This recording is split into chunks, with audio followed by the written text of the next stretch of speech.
Good morning from Washington, and welcome to the third day of our symposium on data analytics for anti-corruption in public administration. We've had a good 2 days so far. We've already heard, I believe, 12 presentations from papers that had responded to the call for papers for the symposium, as well as some other very interesting sessions. And we have a good agenda lined up for today as well. We'll start in a few minutes with a session on corruption in public administration, and that'll be chaired by Elizabeth David Barrett from University of Sussex and the Center for the Study of Corruption. We'll then have 3 other shorter sessions where we'll hear about the World Development Report 2021, which was called Data for Better Lives. We'll have a lightning talk on the Data and Policy Journal. They were a partner. This is published by Cambridge University Press, and they were a partner for preparation of the symposium. We'll also have a session called The Power of Public Data, Analytics to Deter Corruption, and from one of our colleagues here at the World Bank. And then we'll turn to another panel of papers for the symposium called Using New Data Sources and Methods to Measure the Impacts of Corruption, and that'll be chaired by our colleague here at the World Bank, Bob Reichers. Before I start, just a reminder, please use the chat function if you're connected by Zoom to enter questions or comments if you have them throughout the session, and a reminder that all of the sessions will be recorded. So without further ado, I'd like to turn over to Professor Liz David Barrett, University of Sussex Center for the Study of Corruption, to chair the first session and introduce the other participants. Thank you very much, Jim. So this session is the session on corruption in public administration. Welcome, everybody, and thank you for joining. We are going to have 2 papers in this session. So the first paper is, Does Spending More in Public Governance Guarantee Less Corruption? Non-linearities and complementarities of the Rule of Law. And that's going to be presented by Gonzalo Castañeda, although the co-author is Omar Guerrero. Omar is from the Alan Turing Institute, so one of our partners in this whole symposium project. And Gonzalo is a full professor in the Center for the Research and Teaching of Economics, CEED, in Mexico City. Dr. Castañeda has been studying social complexity for more than 15 years, and also issues related to development, market structure, and electoral processes. Before I hand over to him, I'll just introduce as well what else is coming up in the panel. So after Professor Castañeda's presentation, we'll have David Sacconi presenting a paper that he's co-authored with Florian Hollenbach and Matt Collin. And that paper's on the impact of ownership transparency policies on illicit purchases of US property. David is the Assistant Professor of Political Science at George Washington University and also a co-founder of the Anti-Corruption Data Collective. His academic research focuses on corruption, clientelism, and political economy in Russia, Western Europe, and the United States. And he's also a research fellow at the International Center for the Study of Institutions and Development at the Higher School of Economics in Moscow. You might have seen, anyone with eagle eyes who was looking at the agenda early in the week might have seen that there was going to be a 3rd paper on this panel, and that was How to Reduce Bureaucratic Corruption, Unpacking Brazilian Anti-Corruption Audits by Galileo Kim and Roman Ferrali. I'm pleased to say that that paper is still on the agenda of the symposium, and it's going to be presented tomorrow in the very first session at 8 o'clock tomorrow, but due to a clash, won't be presented in this panel today. While we're sorry to lose that paper, we're pleased that it's still on the agenda, and it does also mean that our presenters today can have a little bit longer, and hopefully also means we've got plenty of time for the questions and answers. So as Jim said, while they're presenting, do start to write your questions in the chat. We'll have both presentations first, and then we'll move over to our discussant, who is Erica Boccio from the World Bank, where she is a senior public sector specialist. Then after Erica's initial comments on the papers, we'll open up for questions and answers. So please do get thinking about those as the presenters are presenting. So without further ado, I will hand over to Gonzalo. Gonzalo is also online. So Gonzalo, if you're ready to share your screen, over to you for 20 minutes. Okay, thank you, Elizabeth. Thank you for all of you being here. Let me share my screen. Here we are.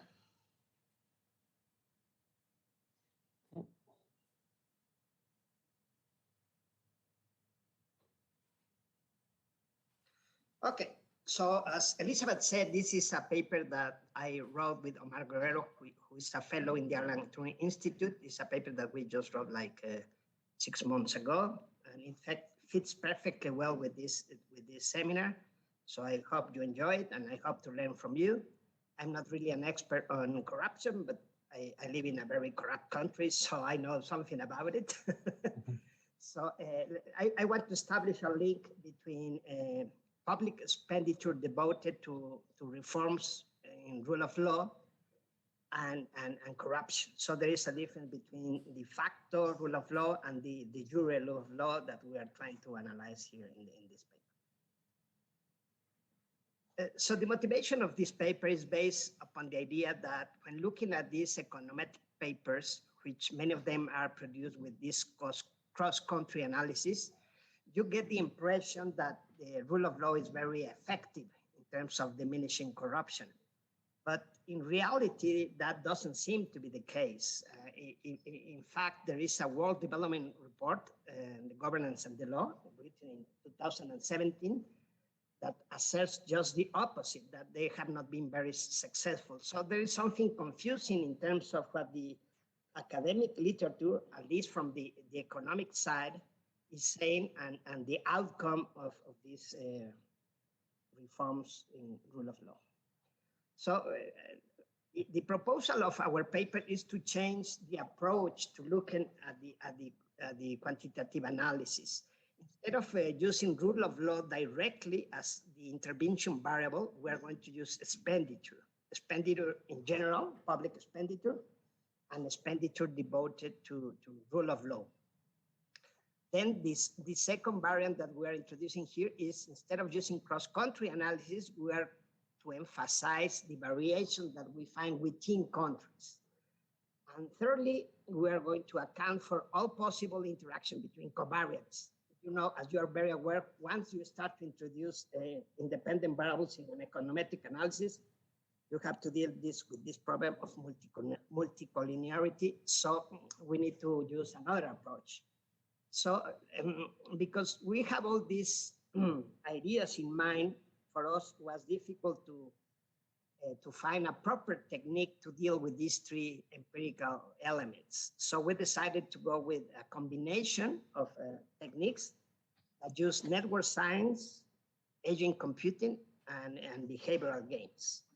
So at the end, we have a theoretical model, a policy-making model, which is trying to describe a political game on a network.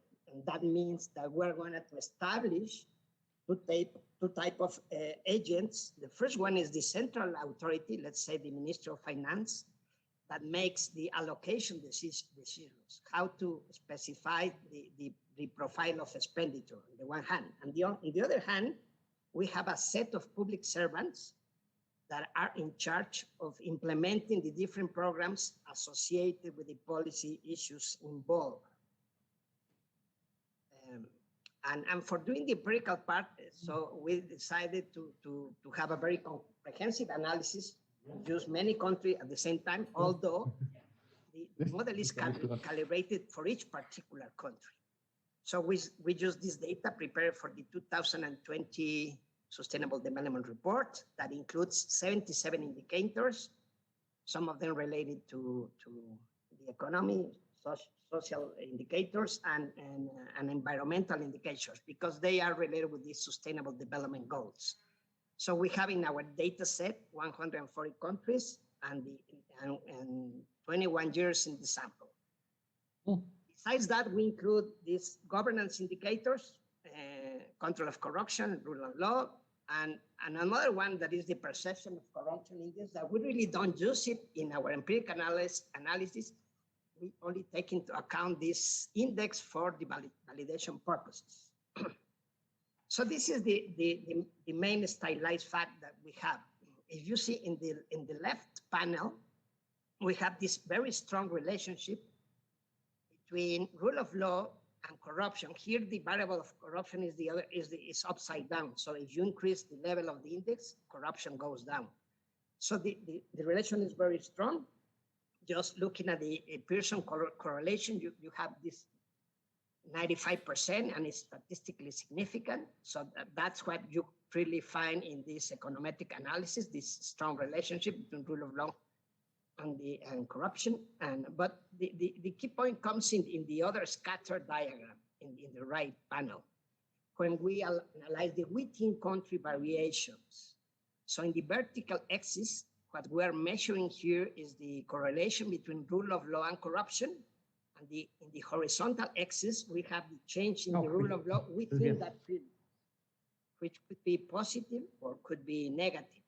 So the interesting point here is that for many countries, the correlation is small, less than 33%, and for many more, it's even negative.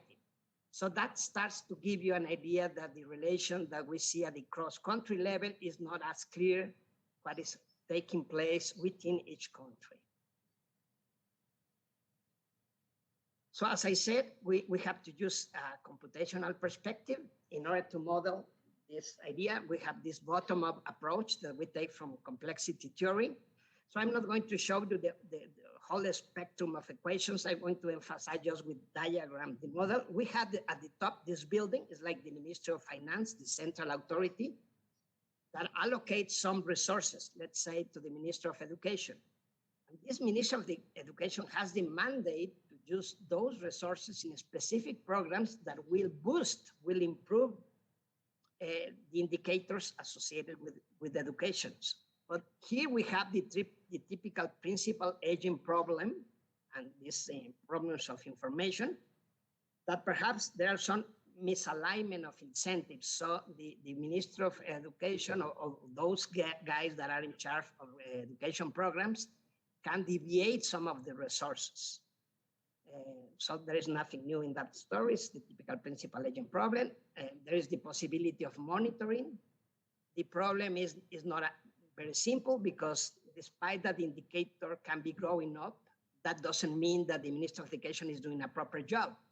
The reason being is that that indicator can go up by indirect effects. Perhaps there is an improvement in health or in urban infrastructure. Kids go very early in the morning, on time. Everything is ready for them to study.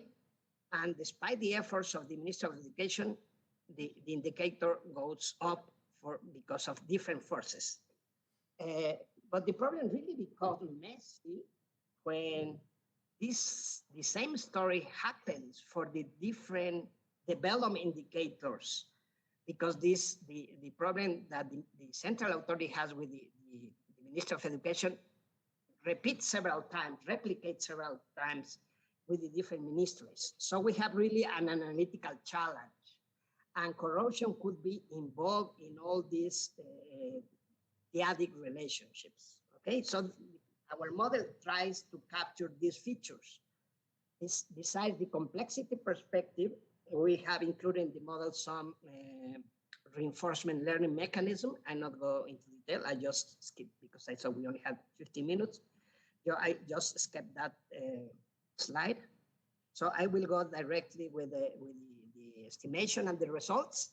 So the first thing that we had to do here is to estimate a network, and we use a Bayesian method for doing that. This method has the virtues that it reduces false positives, and besides can deal with short, small time series. No, it's a technique that comes from people from biology, that they are very good at. They have a similar problem, having very short series and many variables. So they have come up with this approach. The only restriction is that we need to have a directed acyclic graphs. That's the assumption that is needed. Then we proceed, once we have the network, we introduce that network in an agent-based model, and then we had to calibrate one parameter, two parameters, alpha and beta. Maybe you don't know what's that, but is the only parameters that we have included in our model.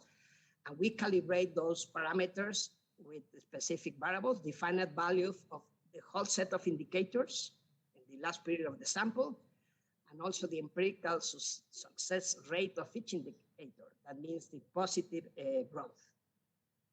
And what we got was a very good fitting. We did it at the country level. As I told you, context matters. So we didn't estimate the model for the whole sample for each specific country.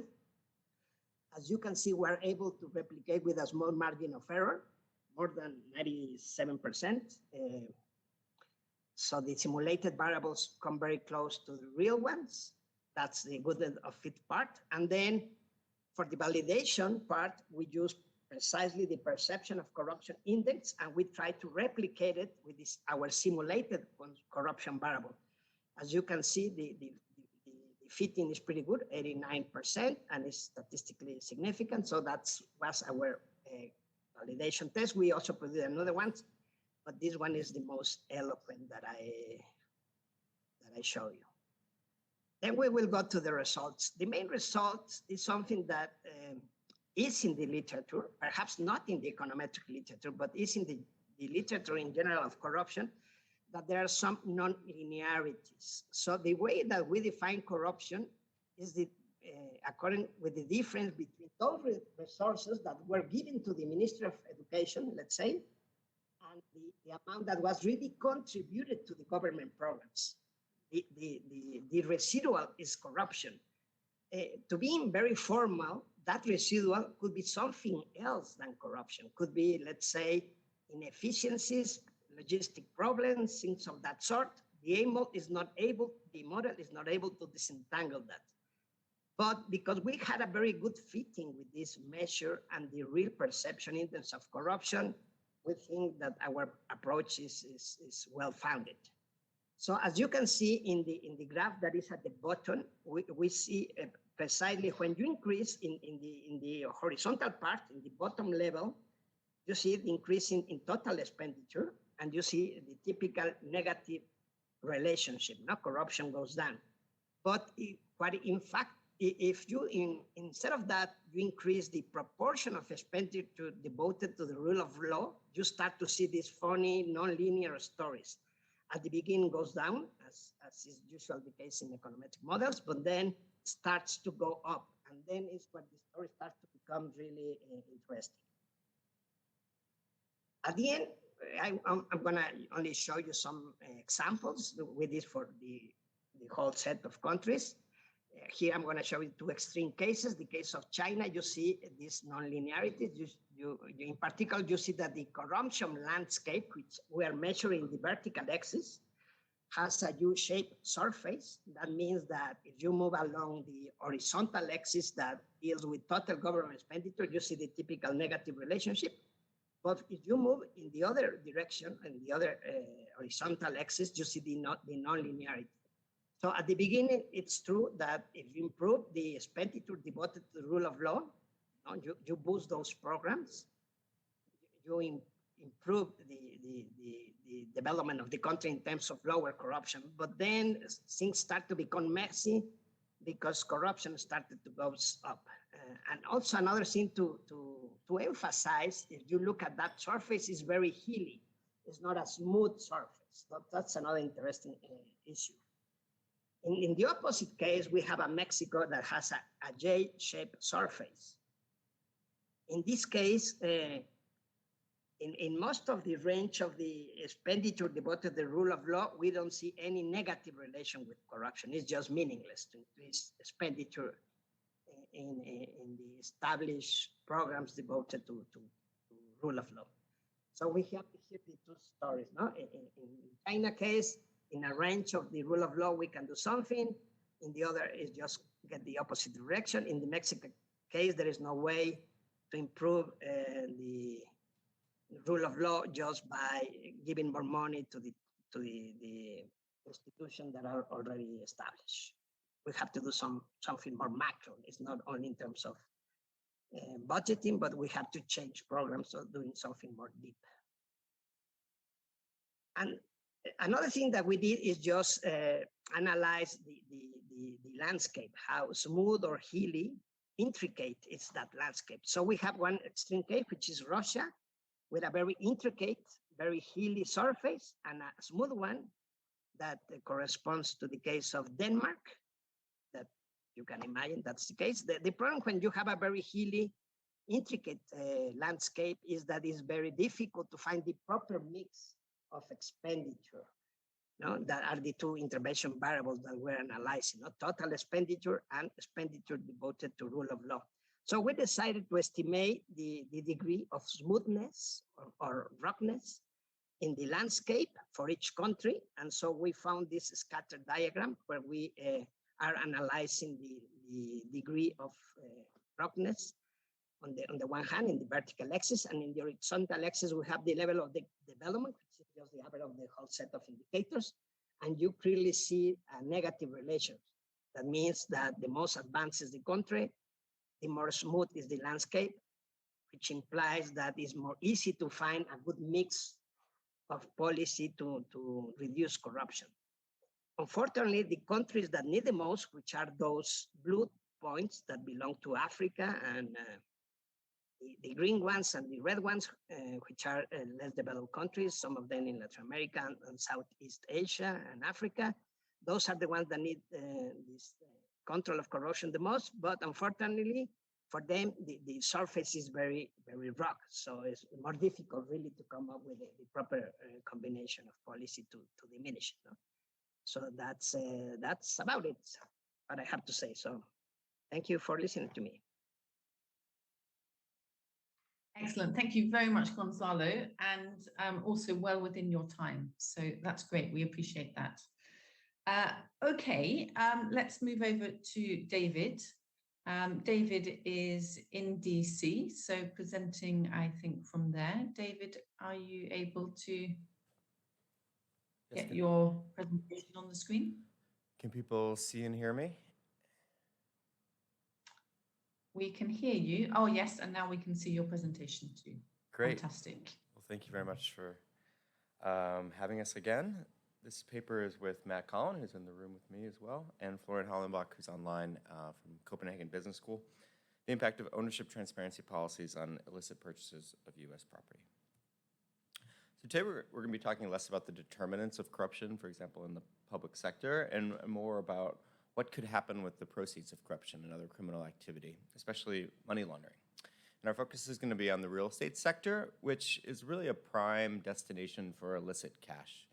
I really don't have to go into a lot of crazy anecdotes to remind you of luxury apartments and palaces and second homes being bought by kleptocrats and their relatives in attractive markets around the world for a lot of reasons, right? Real estate offers many, many benefits to people trying to store away any illicit gains from serving in office or committing some type of criminal activity. You can put a lot of cash into a real estate asset, and it's really hard for regulators or other type of investigators to assess, is that apartment or is that house worth exactly the price that you paid for it? So it's hard to assess the true value of the asset, so you could pay 5 times or 10 times the true value of the asset, and no one can really crack down on that or tell you that discrepancy is illegal. And real estate has also historically been kind of neglected by a lot of the AML regulation. There's few of any anti-money laundering provisions applied in this country and in most other developed countries, at least in the OECD, but especially in the developing world. And it also is definitely a haven for the use of anonymous companies, which we know stymie anti-corruption investigations. Anecdotally, we know that there's billions stashed in the United States alone, not to mention the rest of the developed world. And it seems like every couple months we hear some more outrageous stories of real estate in the United States being bought by undesirable, perhaps kleptocrats and other leaders from around the world storing their money in the U.S. So today we're going to analyze a policy that is one of the kind of the crown jewels of the U.S.'s anti-corruption fight, introduced in March 2016, which is to require transparency in the real estate sector going forward. More specifically, the U.S. Department of Treasury introduced what we're going to call, or what they call geographic targeting orders in the spring of 2016 that require title companies, which are a key intermediary within the real estate transaction, to report the beneficial owners of any legal entities, i.e. shell companies or other type of corporate entities that are used to buy purchases with only cash. So if I start an LLC and I want to buy an apartment in DC down the street, well, actually, DC wasn't covered, so if I want to buy it in Miami or Manhattan, and my apartment was over one of those thresholds that are put in, so if I want to buy a $1.5 million apartment in Miami in April 2016 using a company, I have to submit a form that puts my first name and a lot of other identifying details, such as my passport number and date of birth, and that form gets submitted to the U.S. government. So the idea here is that by enforcing transparency or requiring transparency from the people who use shell companies, they're going to be less likely to use only cash purchases or use companies in order to launder their money in the U.S. real estate sector. This policy was rolled out in stages and expanded, not across the entire U.S. country, but to 20 counties as of today. And you can see the counties that are covered by this geographic targeting order are in more attractive markets, such as California, New York, Texas, Miami, and specifically they're in counties such as Miami-Dade and Manhattan, Los Angeles, San Francisco, places where especially journalistic investigations, but also law enforcement has kind of highlighted the risks of money laundering and the amount of property owned by kleptocrats. When this policy was rolled out, the expectations were high, and it seemed like the early results were quite promising. Law enforcement authorities kind of talked obliquely about how this data was useful for a lot of their investigations. And FinCEN, the agency within the U.S. Department of Treasury, was saying, the GTOs, the actual information that we're getting from this rule change is correlating with some other type of reports about money laundering, such as the suspicious activity reports. So they started to kind of give the impression that this policy was improving transparency in the sector, providing useful information for law enforcement investigators to really act on and prevent illicit money being funneled into real estate in the counties that are covered. And there's one study from a couple economists that analyzed at least the early effects of the GTOs in 2016 and 2017 and found a dramatic drop-off in the use of all-cash corporate purchases in the targeted counties by as much as 70%, although that effect they actually discovered was nationwide. And this is a plot from their paper showing that in a before-after analysis, the country saw a huge decline in the use of these methods for storing cash in real estate as a function of that rule change. So again, this is a quite encouraging and in fact has stimulated a lot of potential policy action because people are seeing that the policy has had some tangible effects. In this paper, we reanalyzed the policy using very similar property data to the work that's already been done. About 32.4 million sales from 2005 to 2019.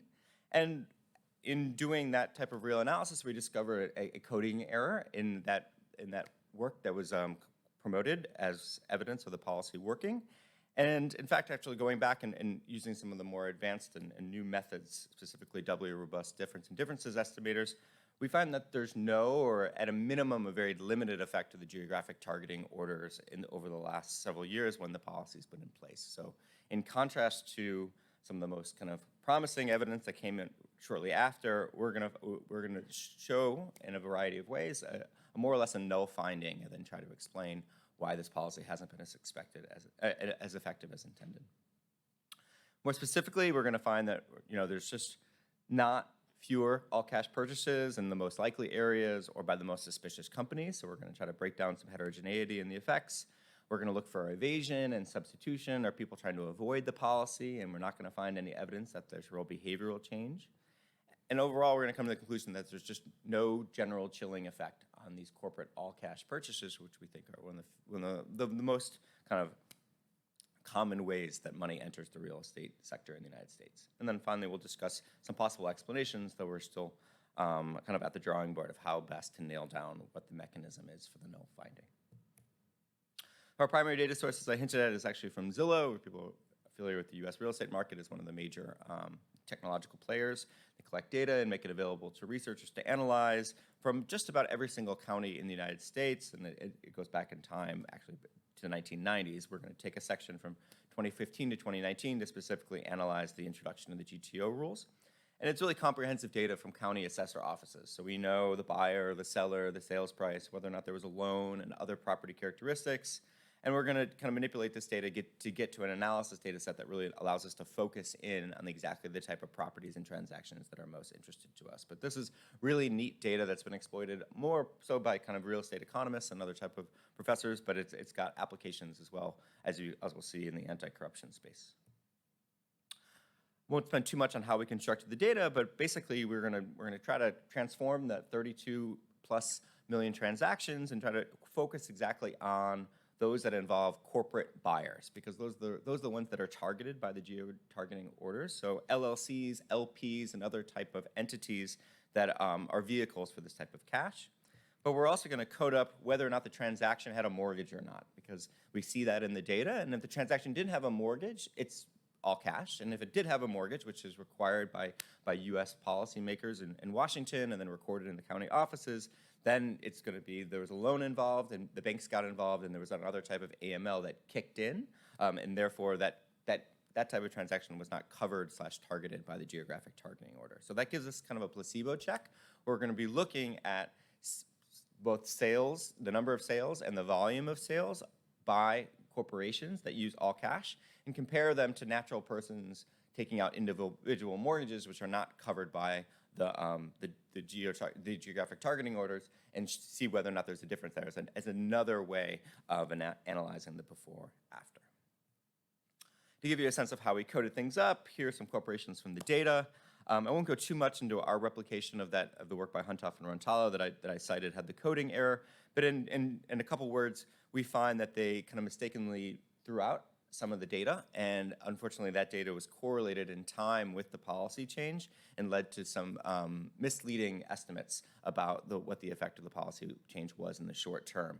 So when we go back, we use a different approach for coding what is a corporation, what is not. As you can see, our data set, the one in the far right column, doesn't have that same degree of missingness and is much more comprehensive in its scope. And when we put that data back in, then we find that our results is something that more akin to a null finding rather than the 70% drop. But I'm happy to go into more questions in the Q&A, exactly, but it's definitely a question of kind of using a different coding approach of identifying corporations and using all of the data in the data set rather than excluding roughly about 25% that happen to be correlated with the introduction of the policy change. As I just mentioned, that is the real reason when you put that data back in, you see our effect, which is the dotted line, which is quite smooth over time, whereas the solid line is Huntoff Rantalo, where you see a dramatic drop that actually comes back into 2019 and 2020. If we do believe their coding approach, we still come to almost the same conclusion, and that at the end of the day, these policies reverted back to the mean, or before the pre-policy environment after a couple years, but we make the case in the paper that actually putting all the data back in is the much better way of undertaking this type of study.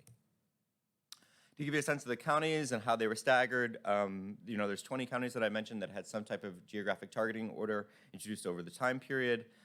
What's interesting but also very frustrating from an econometric standpoint is that these thresholds are changing within county over time, and it's kind of difficult to get a sense of exactly what the unit of analysis is and what the right estimation technique is. We're going to try many different approaches, and most of them kind of lead to the same kind of null finding conclusion.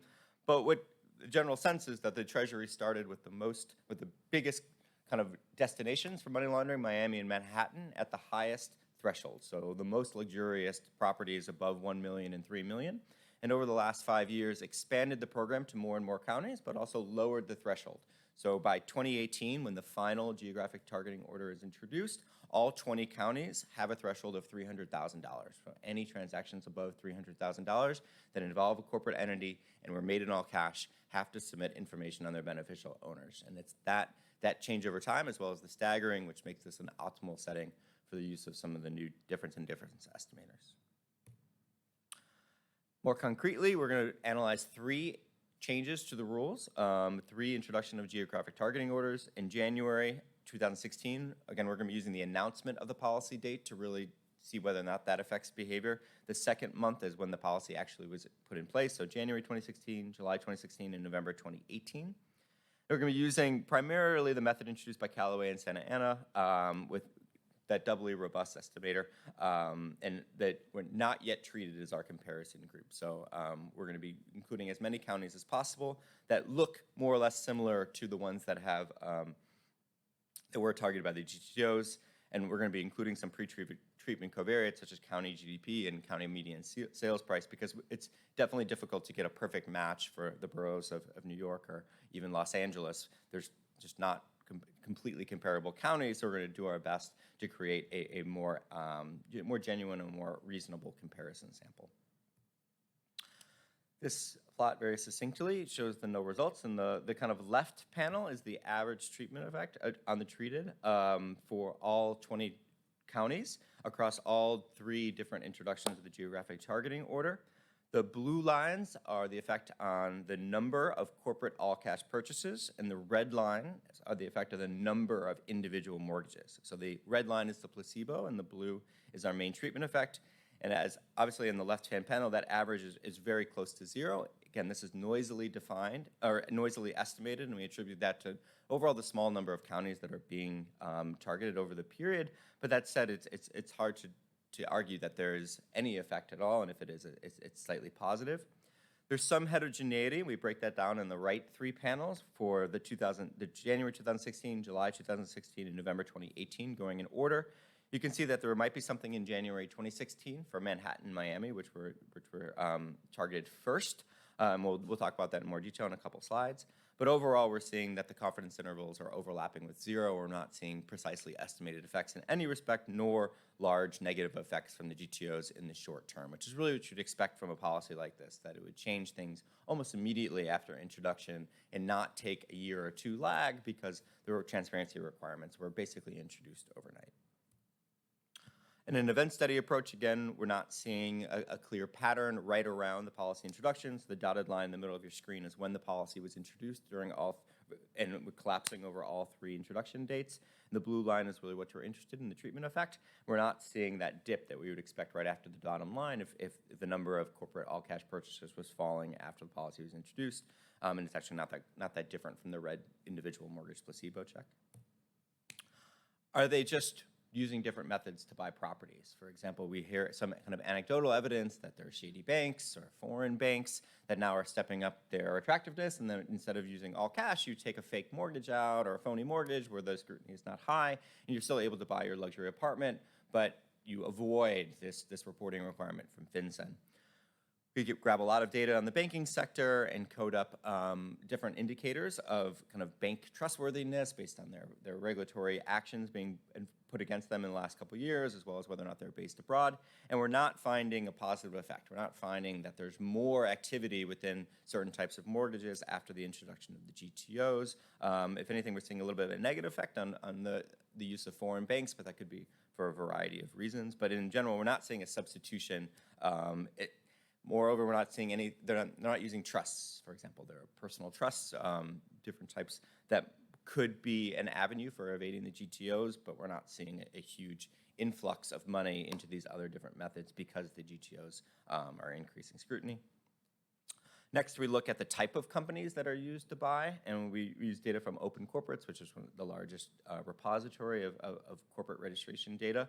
And we're basically interested in, not all corporations that buy apartments are equal, and they're not the same. And oftentimes money laundering is associated with, for example, registration in Delaware, Nevada, Wyoming, so-called secrecy jurisdictions, or these companies are started a day or 2 before the real estate purchases is conducted, and they're designed just to hold that asset. They're not part of a larger holding structure, for example, a Blackstone that's buying up apartments. That's a very different type of transaction than an all-cash transaction by a single LLC, where the agents or the officers are corporate service providers and so forth. So we code up corporations in a variety of ways and try to come up with red flag indicators of the type of corporations that are going to be most suspicious. And we're not finding large overall effects that the GTOs are driving down purchases by the most suspicious corporations, except, as you'll see, in the first GTO in January 2016. So something to do with Miami and Manhattan. We're seeing fewer purchases by kind of these new companies that are built right around the transaction, and those that are registered in Delaware, Wyoming, and Nevada, so jurisdictions in the United States that are historically associated with money laundering. There's something going on, and we're trying to come up with a definitive answer of why it might have potentially had some effect in those two counties, more specifically in Miami in January 2016. But overall, if you look at the longer term time frame and you extend out a year or two, we see those going back to the pre-policy environment. And so if anything, this is a really short-term effect for a couple months where some of these corporations are used less often in the real estate sector. How much time do I have, actually? You can take another 5 minutes. Another 5 minutes. Okay. I will talk really quickly then about price bunching. One, really robust way of looking for different types of evasion is to look right around the threshold of how the GTO were introduced. So I mentioned that at certain times they were 3 million or 1 million or 300,000 in different counties. But if you bought a purchase, for example, for $999,000 in a county that had a $1 million threshold, you wouldn't be covered by the GTO. And we see this in other types of policies, for example, a mansion tax in New York City, that if you put in a very strict threshold, you get bunching just right below the threshold for people that are trying to evade whatever that policy is, the tax or the transparency in the case of what we're talking about. So this illustrates that, for example, in New York City, when there was a mansion tax that was introduced at $1 million, you see that gray area right underneath the $1 million density where a lot of people are structuring their transactions in order to avoid the mansion tax. So this is something that's quite commonly observed when you introduce these thresholds. And do we see this with the GTOs, which use a very similar threshold approach? And when you map out all the different thresholds, 3 million, 2 million, 1.5 million, and so forth across the counties, and you look right around the introduction of the policy date, we do not see that same type of gray mass underneath right at the moment of that dotted line. So we're not seeing the type of evasion or bunching, quote unquote, underneath the threshold in order to evade it. So more evidence of a null effect that we're not seeing real behavioral change. Well, I'll skip through some of the most suspicious counties. But to get to why we don't see a null effect. And I think we have two leading explanations. And right now, I'll be honest, we're still kind of thinking through how best to differentiate between the explanations. The first is kind of a scale argument, that the GTOs were implemented fully and they're an effective policy tool, but the scale of dirty money is small, and therefore our empirical approach is just inadequate in order to pick it up. It's too noisy, and it's too few counties that are targeted, as well as there's just not a lot of money, actually, where some of the journalistic investigations are kind of maybe not over-exaggerating, but it's just hard to pick up because at the margins there isn't that much money flowing into real estate through precisely this method targeting by the GTOs, but that which is actually being deterred by the policy. We're skeptical of this explanation, partly because FinCEN has said that the information they're getting from the GTOs is often correlated very much with suspicious activity reports, and potentially the same actors that are committing different types of fraud and money laundering in the banking system are also associated with GTOs, and a very large number of them. For example, 37% of all GTOs in the early period had another type of banking transaction that was red flagged and sent to Treasury because it was suspicious. People thought it was associated with money laundering. So we're not convinced that the scale of dirty money in real estate is small enough that we wouldn't be able to pick up the effect, or that it is completely being washed out by the policy. Where our camp is probably more in the enforcement one, which is that the GTOs are being implemented incompletely. And we've kind of brought together as much regulatory oversight of the program as possible and try to do some interviews and reach out to Treasury to get more information, so that's kind of ongoing. But the conclusions we're reaching is that there's really, somewhat partial compliance, that not every single corporate all-cash transaction that was completed after the GTOs were put in effect submitted a GTO as it should have, so that's unfortunate, but we don't have an exact number on how many transactions just never filled out the form. But we also know that there was very little oversight about how the forms were filled out, and very little punishment for title companies that might not have followed through to make sure that the data that was submitted was complete and valid and genuine. We know that there was really limited data sharing with other law enforcement activities, and probably most persuasively, there's just no examples of properties that have been seized based on data that was submitted through the geographic targeting orders.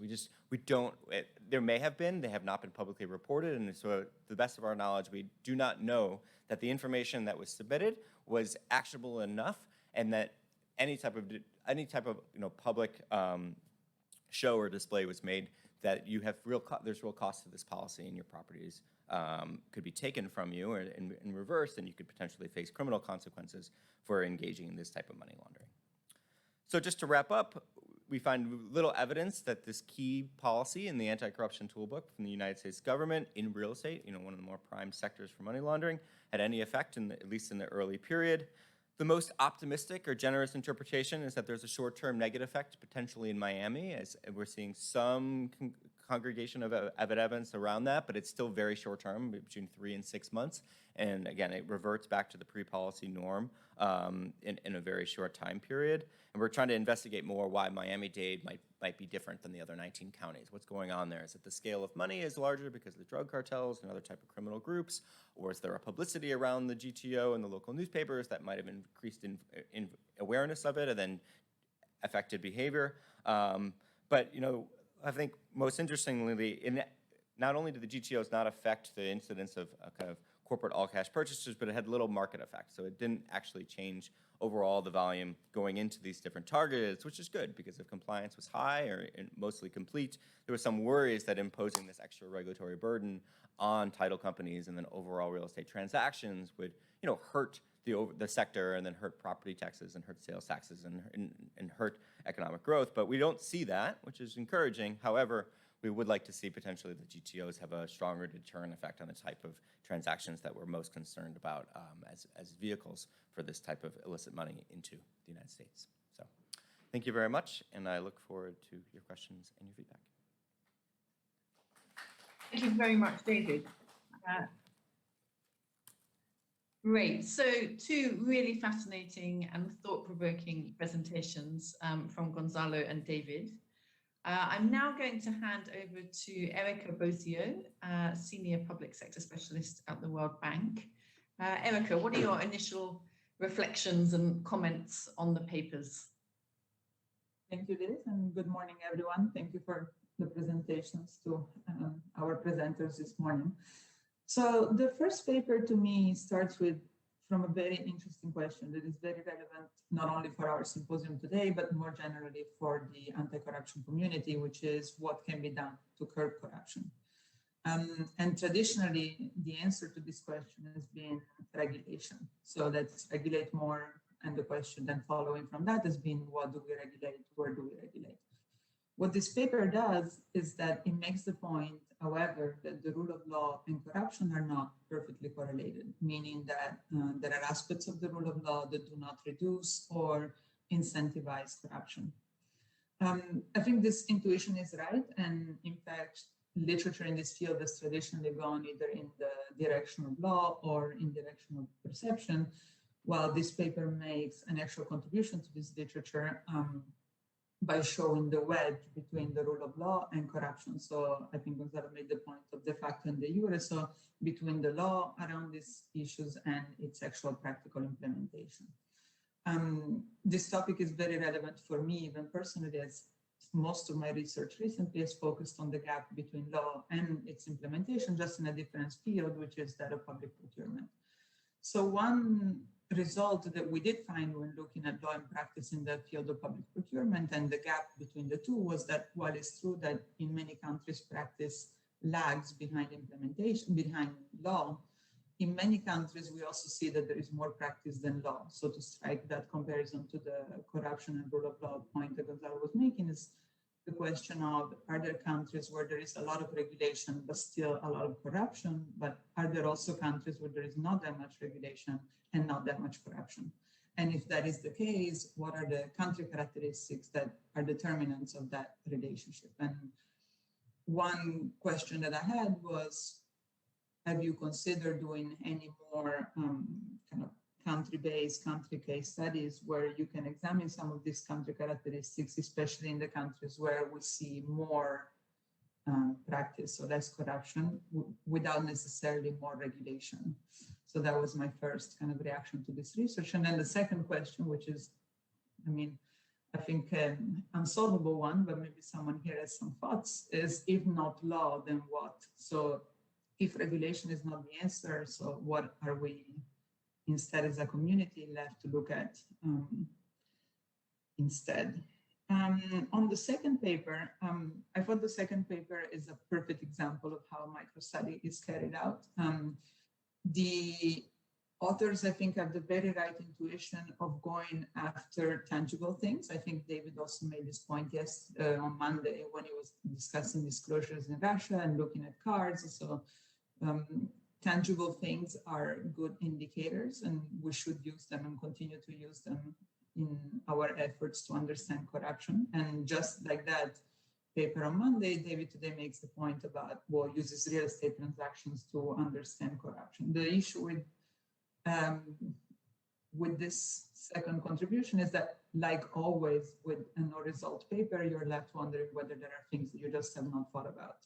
And David, you made the point in your presentation that you examined many different types of financial transactions. You mentioned some mortgages, some trusts that could be used, but as always here, we're faced with very skilled actors. So we're always left wondering, is there something else they're doing that is somewhat legal or even fully legal that we just have not thought about, and that just does not get captured through this research.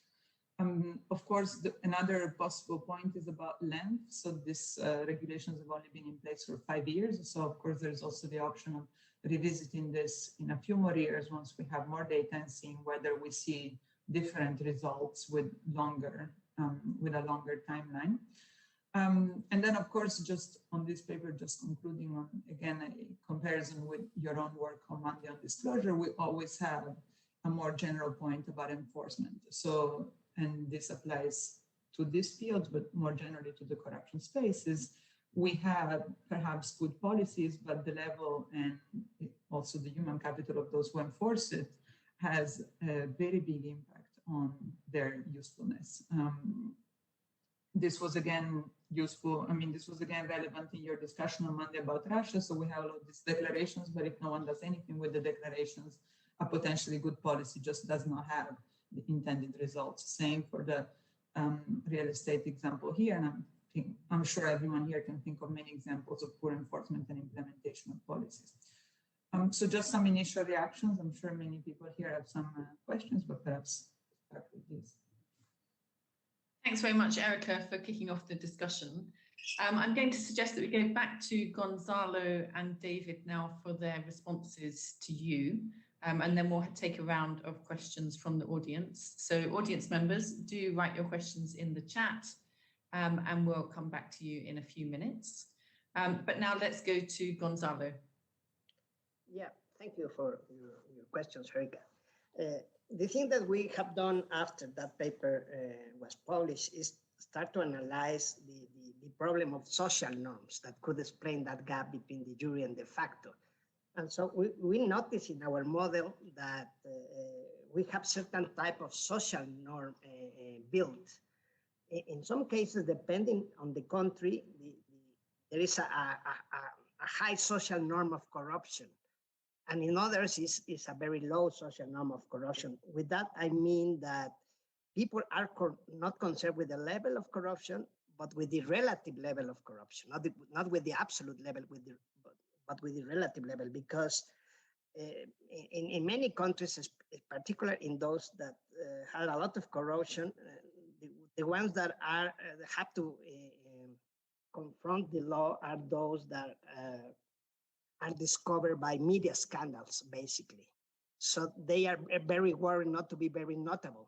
So in that sense, many of these ministries could be making corruption, but some of them are involved in scandals. So that creates this idea that corruption is not all that bad as long as I'm not very different to the rest of the people. So that's the incentive, that's the causal process that creates these social norms of corruption, and we can analyze them through our agent-based model. So also we also notice that if we start to change the allocation profile, not to rule of law but to other issues, we start to find that sometimes this bubble just these social norms, the high level of corruption, the bubble of high level of corruption just goes down because of some complementarities. We really don't understand the mechanics about it, but that means that it's a problem of relativeness. I have the impression, and I have the impression that for us to go in deeper into the analysis, we have to analyze more granular data in terms of having real government expenditure in different government programs. So we're doing right now that story in terms of the social sector in Mexico. No? We have less variable involved, but the good thing about that data is that we have a specific government expenditure, more granular data associated to each development indicator. And we have the impression that we can get a better understanding of the mechanics behind that creation of social norms. But I think that's the issue that we have to analyze to go deeper. Thanks very much, Gonzalo. And again, interesting to see social norms entering this debate, very much in the last few years in terms of what's going wrong and implementation gaps. Okay, David, could we ask you to respond to Erica, please? Absolutely. Can you hear me? Great. Yeah, thank you very much for such thoughtful comments. You've hit on a couple parts of the paper that we're still struggling to get perfect answers to, so I'll do my best that at least we're thinking about everything that you're talking about, but I don't know if I have a resolution to some of the issues. There's always a chance, and there's always just an inevitability that there's going to be evasion of some sort, and a loophole is going to be found. We initially approached this thinking it would either come through trusts or come through so-called shady lenders. So there's a term I just learned about called hard money, which is money outside of the traditional banking system, kind of like that. There is an industry of the guy in the back alley that offers you 3 times the market interest rate and that doesn't play by the same type of Fannie Mae and Freddie Mac rules. So we're interested in identifying those type of actors in the industry and seeing if that's correlated, for example, as another substitution. But we still haven't found any evidence that any of the leading candidates are potentially being exploited in this way. Again, we really expected this to happen immediately, that once the policy was introduced, you'd see the behavioral change. And there's kind of an urgency of getting good answers to this question as the policy debates in this country are swirling and potentially in other countries about whether to expand or introduce similar geographic targeting orders. So it would be nice if this did work in 10 years, but it's possible that we just need an answer sooner and we have to kind of use the data that we have. And unfortunately, we don't see that much of a long-term or even medium-term effect in most counties. I completely agree with you on enforcement. It's hard, especially because this is such a sensitive topic, to get information on how enforcement is being conducted.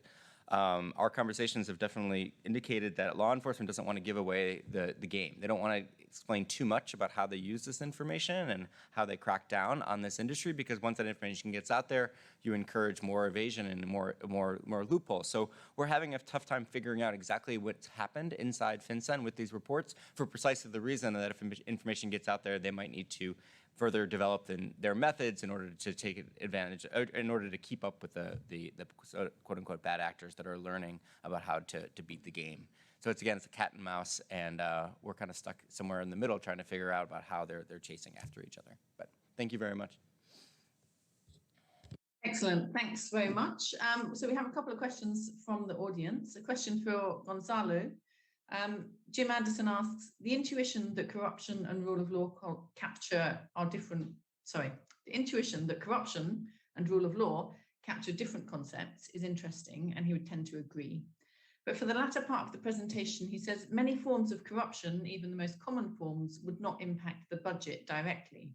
Would this impact your analysis? And the question for David from Camilo Cetina, did you try to zoom in on the GTO's effects on SARS, meaning to see how GTO's effect behaves on SARS associated to real estate transactions? I also wonder, I'm going to abuse my position as chair in good corruption fashion. Who guards the guardians? No one. So I just wanted to comment a little bit on the papers. Gonzalo, I think your mixed methods, it's really exciting to see all of these methods brought together in one paper. But I was thinking to myself, what does it mean to devote expenditure to rule of law? How would we even expect spending to improve rule of law? So I wonder if you could unpack a little bit what the assumptions are behind that, because it seems to me that particularly in lower income and lower state capacity countries, but also in systematically corrupt countries, then we wouldn't really expect spending to achieve its aims anyway. So it sort of seems not that surprising that policy aimed at improving the law is not working. So I just wondered if you could say a little bit more about what the mechanisms are there that you would expect to see. And on David's paper, really interesting, and really interesting to see all of this exploration of different possible displacement effects. Fascinating also as an example of how different approaches to the same data can yield different results. And we've talked quite a lot this week, I think, about that importance of cleaning data, dealing with missing data, looking for potential systemic reasons why data is missing and all of that kind of thing. So it's a really nice example of that. And I just wanted to ask about this sort of implementation story. So I wondered if you could explain a little bit more whose responsibility it is to be implementing, and any general reflections on that approach to regulation that we see with money laundering, this responsibilization. So basically devolving the responsibility for regulation often to private sector actors. I was doing some interviews a few years ago with estate agents in the UK, and what we found there was that there was a lot of ambiguity over whose responsibility it was to do checks and to file SARs between estate agents and lawyers and banks. And the estate agents were often using that as something to hide behind in terms of not fulfilling their responsibilities. And then just finally on that paper, I also thought it really interesting around the fact that there's no public show of consequences. Given that if we want this to have a deterrent effect, we would need there to be communication, I think. So not just that the policy is introduced, but that people think it's being enforced and implemented. And I guess one problem might be the delays, that even if there is an enforcement action starting as a result of this, it's often taking so long that there's not much sort of feedback mechanism on the policy, because it's way down the line that you see any kinds of consequences. So just wondered if you could comment on that and what that means for research design. So if we go to Gonzalo first. Okay, thank you. For the first question, that's very true. There are other forms of corruption that are not involved in our analysis, because in our analysis, we only pay attention to the budgetary process. So it's the only type of corruption that we are really capturing. So let's suppose that there is no public resources lost, but some entrepreneurs get out of it a lot of money. So in that sense, we cannot capture that type of things. It's just the budgetary process that we're analyzing. And the reason being is that because we have this agent-based model, we are trying to replicate the policy-making part associated with the budgetary process. So that's the question is right. We cannot capture that part of corruption. And with regard to the other question, it's very true. The only analysis they're doing here is the connection between a specific type of laws devoted dedicated to prevent corruption. But it could be the case that those laws are not doing a very good job, and despite that, the government is pouring more money in those government programs that are really not working. So the assumption behind our story is that the micro part, not the budgetary part, the micro part is already settled. It doesn't change whatsoever. So you can do a lot of more.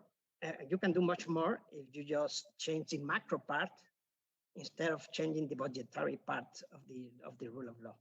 And we can do that with our model, but it's something that we really didn't do in this paper, because we wanted to analyze the connection between expenditure, rule of law, and corruption. But we have the elements in the model to change the micro component of rule of law, the incentive, if we have a good system, and then to analyze. But it's a story that we didn't go through in this particular paper, but we can do it. And it's something that should be done for sure. And not only for corruption, but in general for analyzing this model, because we have this network and we calibrate the weight of the links in the network using historical data. So the assumption behind that is that the programs remain the same way they are created during the historical period. So you can analyze how the evolution of the indicators move in a prospective analysis, assuming that the micro programs haven't changed. The only thing that you are changing is the budgetary part. Okay, thanks very much. David. Great, thank you very much for the questions. Yeah, we have looked at SARS. You can get SAR data at the county level in the United States over time, so we've used that as an outcome in the same type of estimations. We do not see a change in SARS, but even in this setting, SARS is a noisy measure, and it's unclear whether it's better or worse outcomes to have more SARS. If people are reporting more often, that means they're maybe more scrupulous, but it doesn't mean the overall level of corruption has changed. Unfortunately, you can't get a SAR, as far as I know, Matt, with SAR for real estate specific transactions. It's just any type of transaction in the banking sector. We can't just focus on SARs related to real estate transactions, which would be optimal. It's a great question about whose responsibility is it, and that's the big debate in DC at least about who should be in charge of enforcing regulation and enforcing transparency. They've honed it on the title companies because they're such a key player in just about every state. They're more or less mandated, and they have a little bit more capacity. For example, there's lawyers involved there. There's some verification. The other idea would make the real estate agents in charge of this, but it's such a decentralized industry that there's a ton of problems, and there's all these other issues for regulating, tens of thousands of brokers and sellers to collect really fine-grained data on the people that they're making money from by facilitating the transaction. Whereas there's fewer in number of title companies that do fall under this rule. However, what we've found, at least from the public oversight of the program, is that these title companies didn't necessarily go through a training program that was organized by FinCEN in anticipation of the program, and only one was audited in the first couple of years to see how much they were complying. And it's just been kind of a slow rollout for such a critical policy. So the key players that are being targeted, it's not necessarily clear that they had the capacity in place in order to file the correct type of information. We have no idea what happens to that information when it gets to FinCEN. I mean, we're doing our best to try to figure out, but again, it gets to that question of how much are they going to reveal about what goes on behind closed doors because of other types of concerns. Yeah, I'm a political scientist at heart, so I believe that deterrence is most effective when there's some type of signaling that's being communicated to the rest of the population. We're 5 years out from this policy, and 1 million and 3 million thresholds are high, but there's a lot of potential money laundering in very ripe luxury apartment buildings in Miami and Manhattan that I think we would have learned about by now if it was somehow connected to the GTO. Now, maybe the Treasury Department is not divulging this information for a variety of reasons. That the GTO provided the actionable information behind that seizure, but I think they have every incentive to do so in order to try to increase how much people are aware and responding to this policy. And the fact that it's not leads us to the sense that maybe it isn't being used in this way, because it seems like the most effective way to enforce this policy is to get as many people as possible to be aware of it and then complying with it to the letter of the law. Great, thank you. Okay, we have a couple more questions in the chat. If anyone else has a question, do type it in the chat now, because I think this will probably be our final round. So we have a question for Gonzalo from Alejandro Beltran. I'm curious about the endogenous relationship between more spending and more opportunities for corruption. How does your model pass this relationship out? And a question from Jim Anderson for David and his co-authors Florian and Matt. Are there policies similar to the GTOs in other countries that would facilitate similar analysis in those other countries? So again, as usual, let's go to Gonzalo first.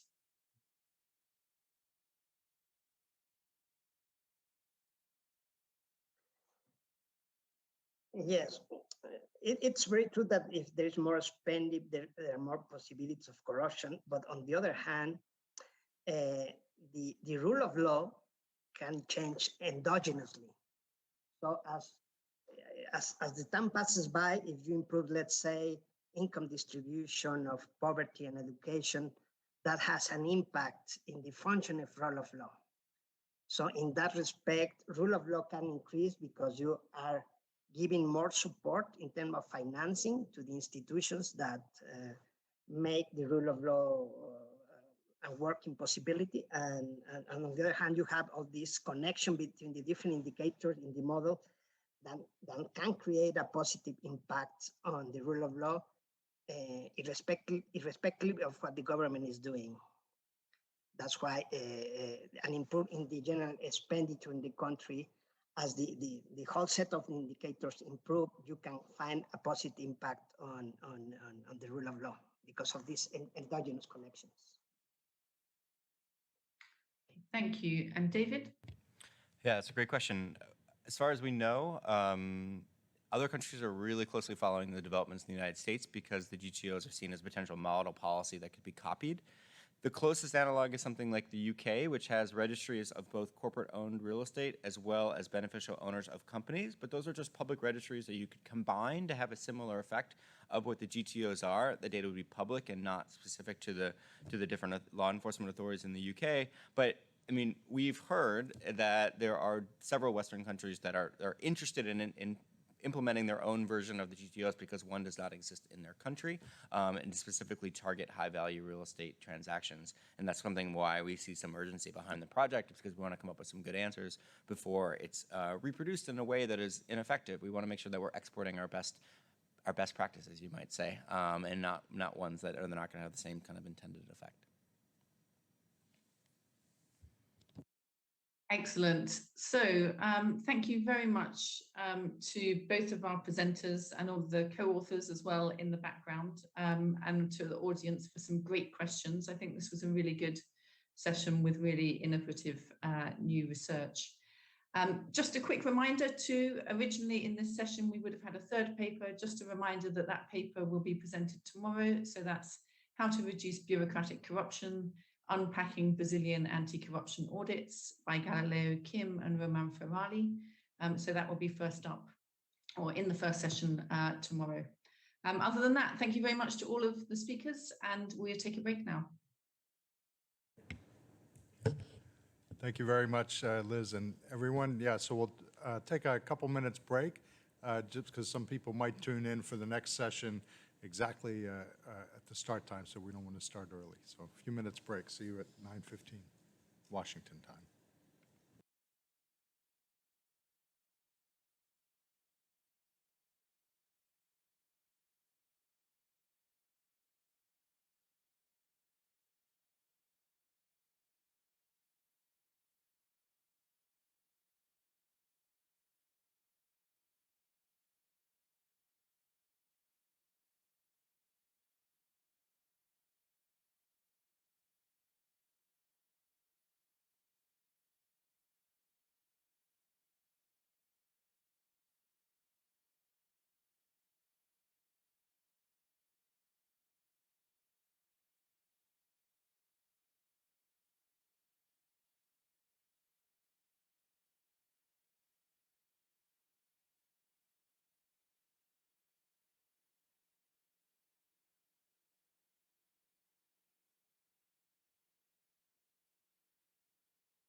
Hello and welcome back after that very short break. We're ready to move now to our next session, which is a presentation by Malaviji Veerapan, who's our program manager here at the World Bank. And also she was manager of the World Development Report 2021, which will be the subject of her presentation. The topic that year was Data for Better Lives. For those who don't know the World Bank, the World Development Report is our top flagship publication each year, and it was great that it focused specifically on data. So welcome, Malar, and please take it away.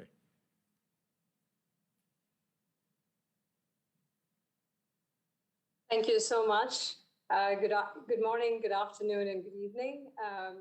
Thank you to the organizers and Jim especially, and to everyone who's taken time to be here today. I'll provide a brief overview of the recommendations from the report, and I hope some of the concepts resonate with you more in the context of this conference, which is making effective use of data and designing anti-corruption reforms. Let me start with an example. In 2013, when a cyclone ripped through India's Odisha state, nearly 1 million people were evacuated. But the loss of life, while tragic, was limited to 38. Only 14 years earlier, in 1999, a similar storm caused about 10,000 fatalities. What made the difference? Odisha's Disaster Management Authority had invested in weather forecast data, and effectively using and disseminating the data helped them implement disaster response measures, which helped ultimately save many lives. In this example, the government actors use data effectively for positive outcomes, but other actors can also use data to improve outcomes. So to guide our thinking in the report, we use the following conceptual framework, where we have 3 primary pathways by which data is produced and by which data can lead to better outcomes. The key set of actors are government and international organizations running through the central pathway, individuals in civil society and academia running through the top channel, and private sector through the bottom channel. There are several examples that we cover in the report where actors outside of the government have produced and used data for better development outcomes. One example is HarassMap, a citizen-led initiative that mapped out individual reports of sexual harassment in an effort to promote change and create safe spaces in Egypt. Other examples include initiatives like Report a Bribe in India, where citizens report information about bribe being demanded, and this information, when structured and mapped in ways to identify perpetrators, thereby help to reduce corruption. When civil society and individuals and academia use data, it can be a powerful force to create greater transparency and accountability of both public and private sectors. Governments can use data to improve programs, policies, and the targeting of scarce resources to marginalized people and areas. And when private firms use data, they can improve decision-making and efficiency and better match supply with demand. They can use data to fuel platform-based business models that stimulate economic activity and international trade and services. All of these lead to economic growth and improve the lives of people. Many of us are enthusiastic people who believe in the power of data to help people. But we also clearly recognize that data is a double-edged sword and has great potential to harm people. For example, the government could use data to undertake political surveillance or target certain social groups for discrimination. Private sector actors could exploit market power arising from data to take advantage of their customers, or individuals could access data illegally for criminal purposes. So we devote a great deal of discussion around this in the report, because without properly addressing these concerns, this future where data is a powerful positive force is in danger, creating a world of missed opportunities. A distinction of this World Development Report relative to many other reports on data is that we focus on how these issues affect poor people and poor countries. Concerns about any of these issues are particularly relevant for poor people and marginalized groups who are less likely to be reflected in data and less likely to participate in the data economy. And many of these concerns are even more salient in poor countries where institutional and regulatory frameworks that ensure safe and ethical use of data are typically weaker. A central attribute of data is that it's non-rivalrous or completely reusable. And yet data is frequently used once and filed away. For this reason, we assert in the report that much of the value of data to improve lives is left untapped. An important message of the report is that we all need to work together to find ways to get more value out of data, find ways to reuse data, to repurpose data, to find insights to unexpected problems. This means greater access to data and greater sharing of data. This is what we're aiming to convey in the middle part of our framework, where arrows run back and forth across data users in the society. For example, too often public projects are not implemented adequately due to poor procurement, such as inflated costs, corruption, or ghost contracts. Because 12% of global GDP is spent on public procurement, this finding matters tremendously for development outcomes. In Uganda, for example, to improve procurement outcomes, local government entities made administrative procurement data from the bidding process available to civil society. The civil society organizations trained community members to understand the information in the contracts and to conduct site checks to verify it. The findings led to reforms to ensure that contracts comply with national procurement standards, and the National Procurement Agency ultimately upgraded its procurement portal to meet international contracting norms, making Uganda the first country to do so. In another example, data reported in newspapers have been used to target corruption, thereby allowing civil society organizations to press for stricter governance measures. A systematic real-time view of corruption trends can be gained from the news flow indices of corruption.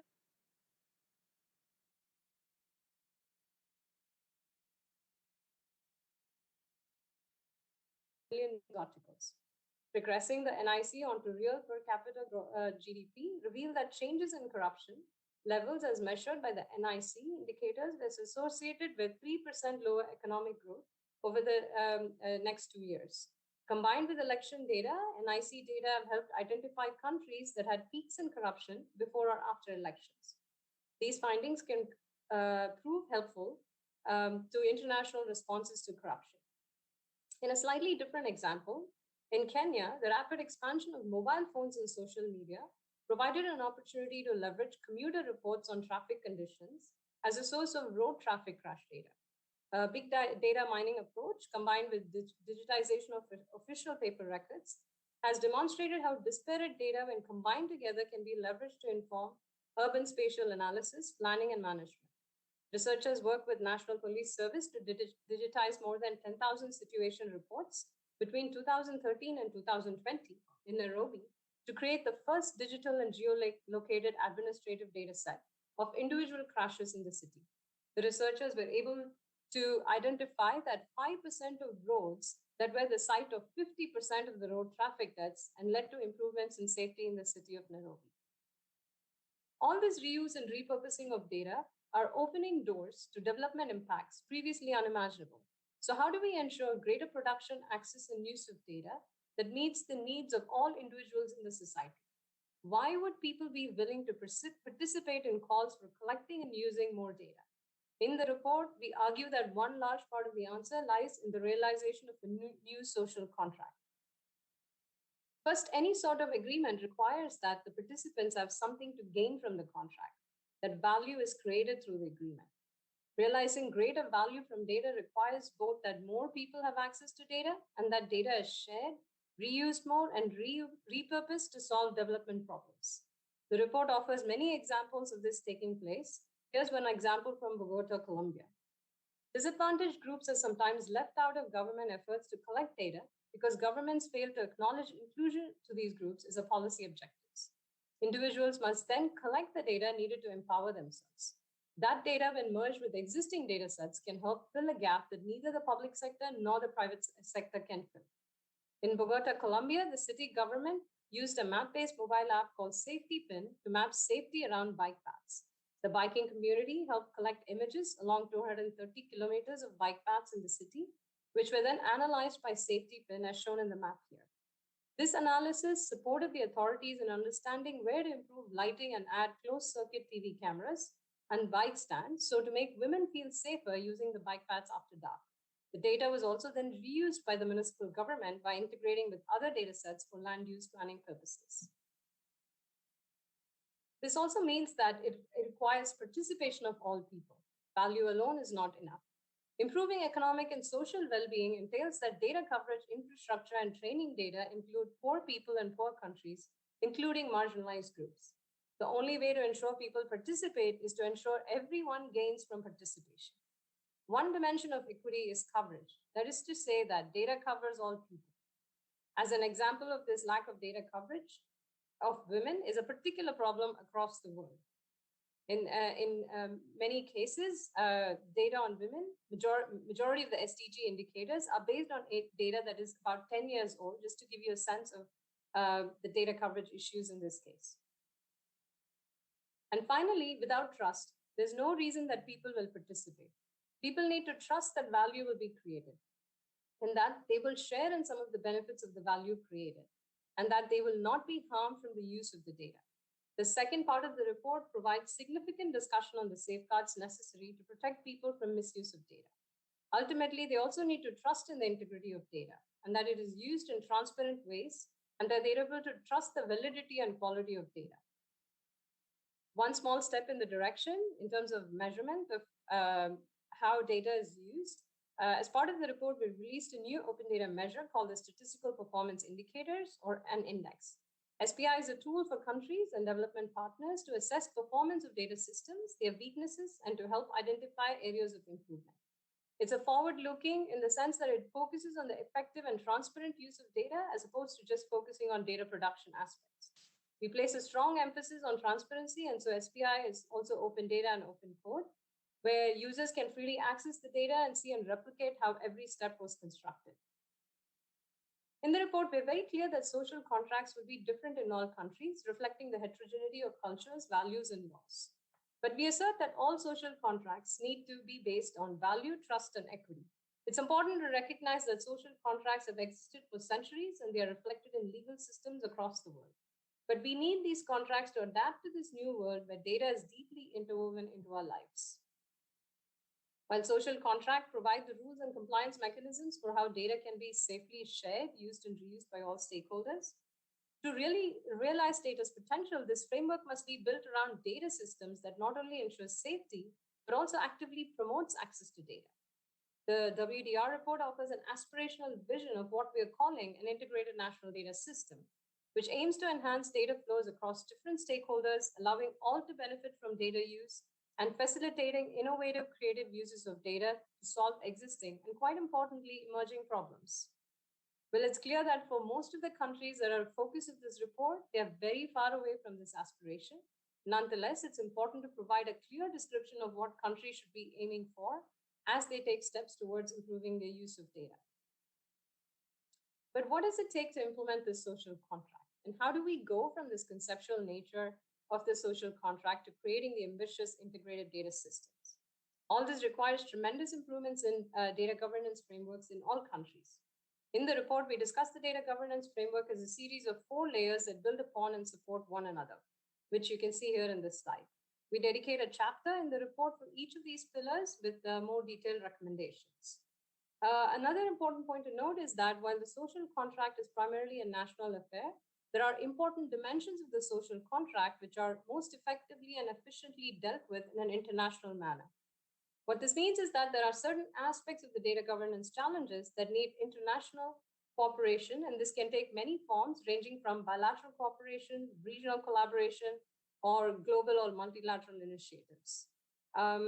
So for example, for smaller economies, regional cooperation can play a valuable role by reducing costs of data infrastructure through development of shared regional facilities, achieving economies of scale through physical and regulatory integration of markets.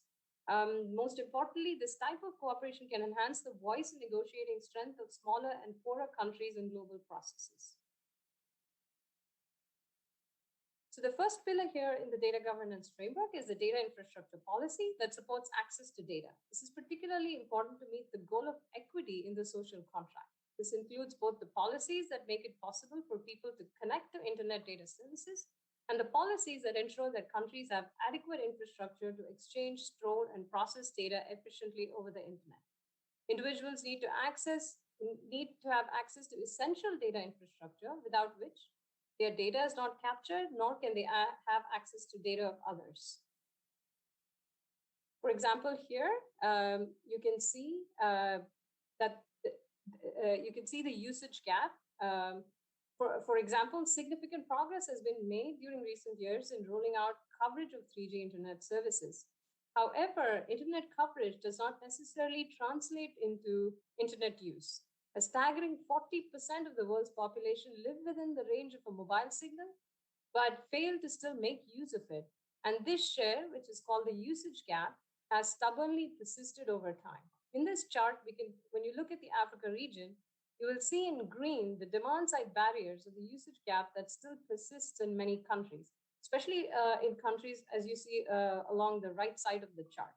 This means that people are often failing to access data services, not because they don't live close to a signal, but because they cannot afford handsets or pay for expensive data charges, or simply lack data literacy to take advantage of these services. So this always requires rethinking of universal coverage policies to also address critical usage gaps. Again, here, just to quickly point out, you can see the different types of demand-side barriers. And again, on the right, you can see affordability issues. But on the left, you can see the main barriers are digital literacy.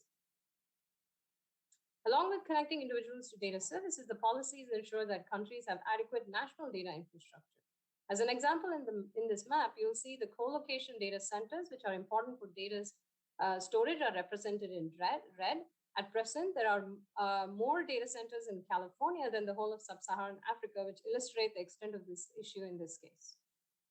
The second layer is laws and regulations governing the use and reuse of data, which is linked to the trust principle of the social contract. We discuss laws and regulations with the framework of safeguards and enablers, and for both personal and non-personal data. We advocate for taking a very balanced approach to the development of safeguards and enablers.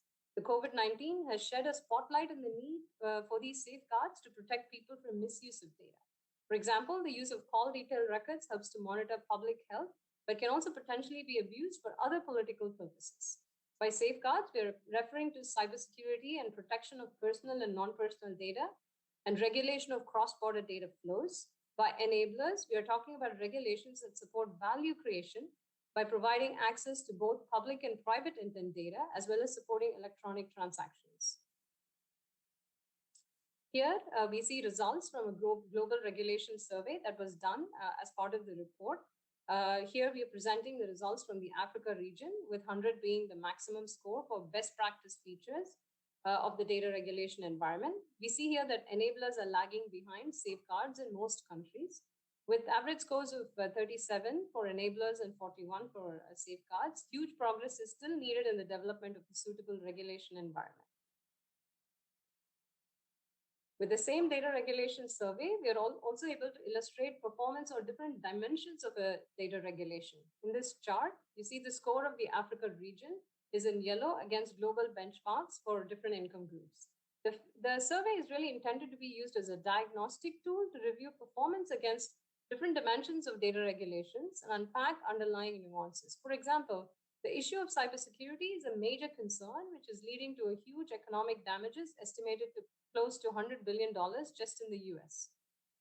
We observe that while countries do well in establishing cybersecurity regulations and CSIRT response times, they tend to lag behind in enforcing the application of cybersecurity applications on data controllers and automated data processing. This calls for a strong data protection framework for personal data grounded in human rights framework, as well as intellectual property rights governing non-personal data. The other aspect of laws and regulatory framework are enablers, which allows data to be used, reused, and shared and repurposed. Here we find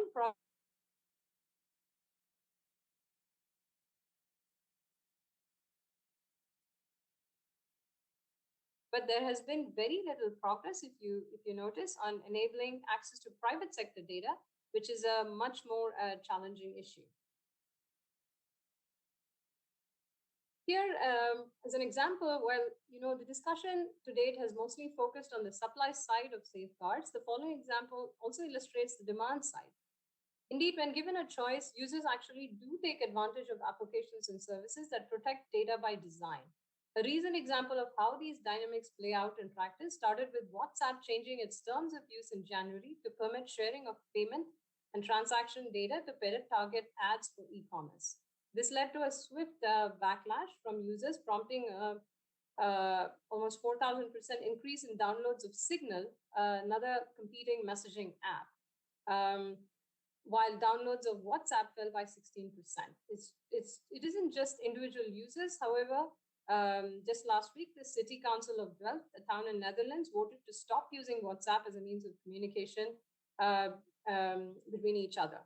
In another example, Apple launched its new operating system, requiring mobile apps to request permission to gather tracking data, making it easy for users to centrally switch off tracking under its app tracking transparency pledge. Again, recent data from app analytics firm Flurry shows that to date, 96% of iPhone users in the US have actually opted out. The third pillar is economic policies that are affected by data, which is important for the equity principle of the social contract. We emphasize that data regulations have knock-on effects on real economy, and we discuss this in three areas: is competition policy, trade, and taxation. Here in this example, we find that half a dozen major US data companies account for 40% of the global data traffic and 2/3 of the top visited 25 websites in low and middle income countries. On the left, you have the most popular websites, and then it goes all the way to 25 on the right, and the colors red corresponds to Google, blue corresponds to Facebook, and so on and so forth. You can see how dominant the position of these companies are across low and middle income countries. This huge concentration makes it difficult for new entrants in low and middle income countries to break into the market and compete against globally dominant firms. So antitrust issues become important, and data sharing between firms become potentially an important regulatory tool for promoting competition. Trade and data-enabled services is the fastest growing area of trade, growing twice as fast as other service trade over the last 20 years.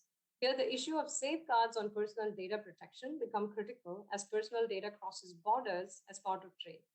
Based on the analysis that was done from the report, we find a wide range of regulatory approaches, from open transfers in the US, which you see in green, to more regulated transfers using GDPR frameworks, which you see in sort of yellow, and to countries that are using more restrictive policies for cross-border data flows, which you see in purple.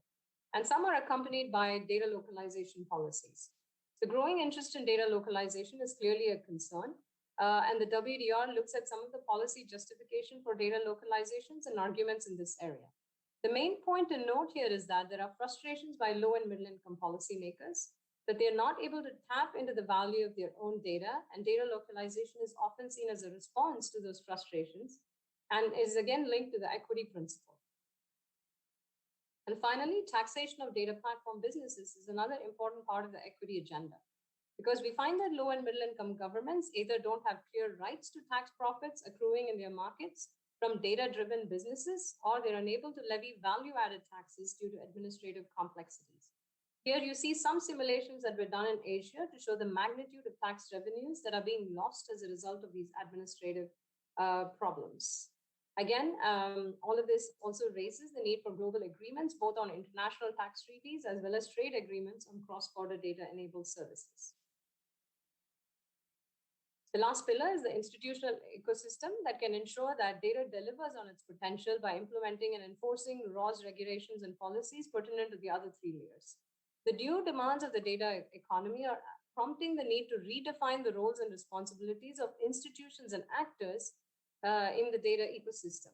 Since the institutional ecosystem will vary depending on the country context, in the report we discuss essential data governance functions and the role of key institutional arrangements, including national statistical offices, data protection authorities, and newer arrangements such as data intermediaries, sometimes they're called data collaboratives or data trusts, will have important role to play in implementing these data governance functions. Just to give you a sense of what's the state of some of these data governance entities, here in this chart, you will see that in spite of the increasing importance of key institutions like data governance entities, data protection authority, and cybersecurity agencies, they're not very common in low-income countries. Only 29%, this is based on the data that was collected for the purposes of the report, only 29% of low-income countries have established data protection authorities compared to 82% of high-income countries. Similarly, cybersecurity agencies are relatively widespread in middle and high-income countries, but are present in only 26% of low-income countries. And 56% of high-income countries have a data governance entity in place, compared to only with 17% of upper middle-income countries and 13% of lower middle-income countries. To date, no low-income country seems to have established a dedicated data governance entity. Finally, even when you have institutions and other forms of contractual mechanisms in place, there are still several other important considerations for governing data effectively that we discuss in the report. Here in this slide, you see several of them, but I'll highlight two that are becoming pretty critical in many of the regions. The first is leadership, and in some cases, more broadly, political economy considerations that play an important role in creating a culture of data use and sharing. Specifically, we advocate for mobilizing data-smart political champions who view data as foundational. Strong political champions or a political culture that appreciates and understands the value of data are critical to ensuring the effectiveness of change management reforms. Countries that are at the forefront of leveraging greater value from data through better data governance frequently have strong advocates of the value of data and positions of power. The second is data literacy that is going to have a very broad impact across all members of the society. So we're advocating for data literacy programs for technicians in governments, for NGOs, civil societies, for policymakers, and the general public, so they're able to have more meaningful engagement while designing and implementing data governance reforms. Finally, a multi-stakeholder approach to data governance that is collaborative, coordinated, and mutually reinforcing will become really important as we see more issues in the context of, for example, smart cities and high-frequency IoT devices that are producing data. So involving multiple stakeholders in the design of data governance is going to become critical in the future. This also means to say that we need to tailor institutional frameworks, also taking into account the local context. So I just want to present here finally a very high-level summary of the main messages. And I hope some of the concepts and examples that I presented here today gives you the extent of the opportunities and challenges that data presents in all domains, including the topic of your conference today. Thank you again to all of you. Please do follow us in the website here, the WDR 2021 website, where we will continue to post different blogs. We also have the background papers and the data from the report, and also recording of several other events, which discusses several of the concepts that I presented today in more detail. Thank you very much. Mahler, thank you very much for the interesting presentation, and I think it's really fits in well with the theme of the symposium about using data for controlling corruption, but in a way it helps to step back and say, okay, the data availability and data governance, data integrity, the supporting institutions are variable across the world, and in a lot of countries working to support better data has to be part of that discussion about how to use the data better for controlling corruption or for whatever other purposes. I did put the link in the chat for those who are connected by Zoom, so you can download the report and read it. There was one question about the GitHub link that you might have mentioned. If you have that handy, you can paste it in the Zoom.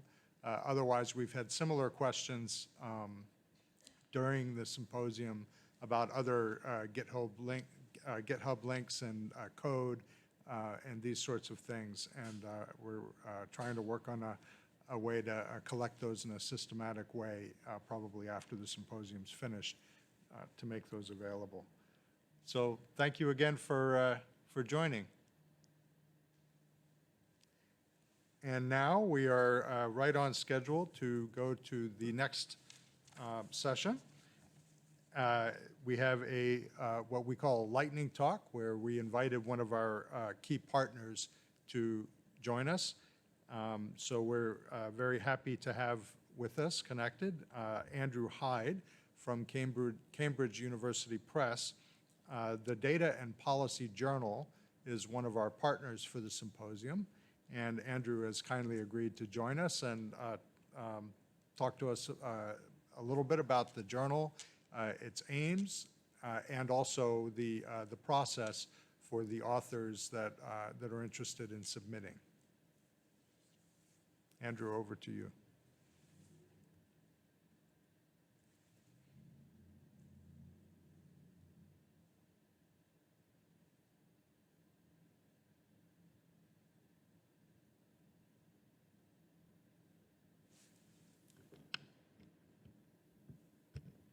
Andrew, if you are connected, we're not able to hear you.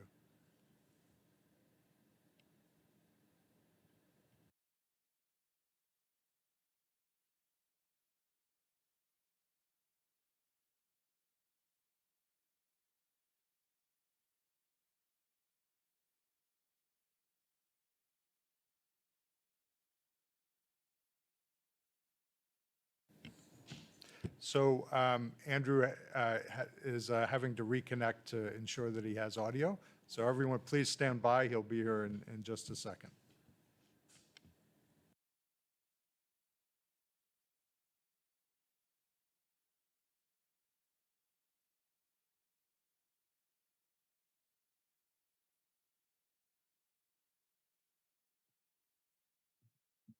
Hello, can you hear me? Can you hear me now?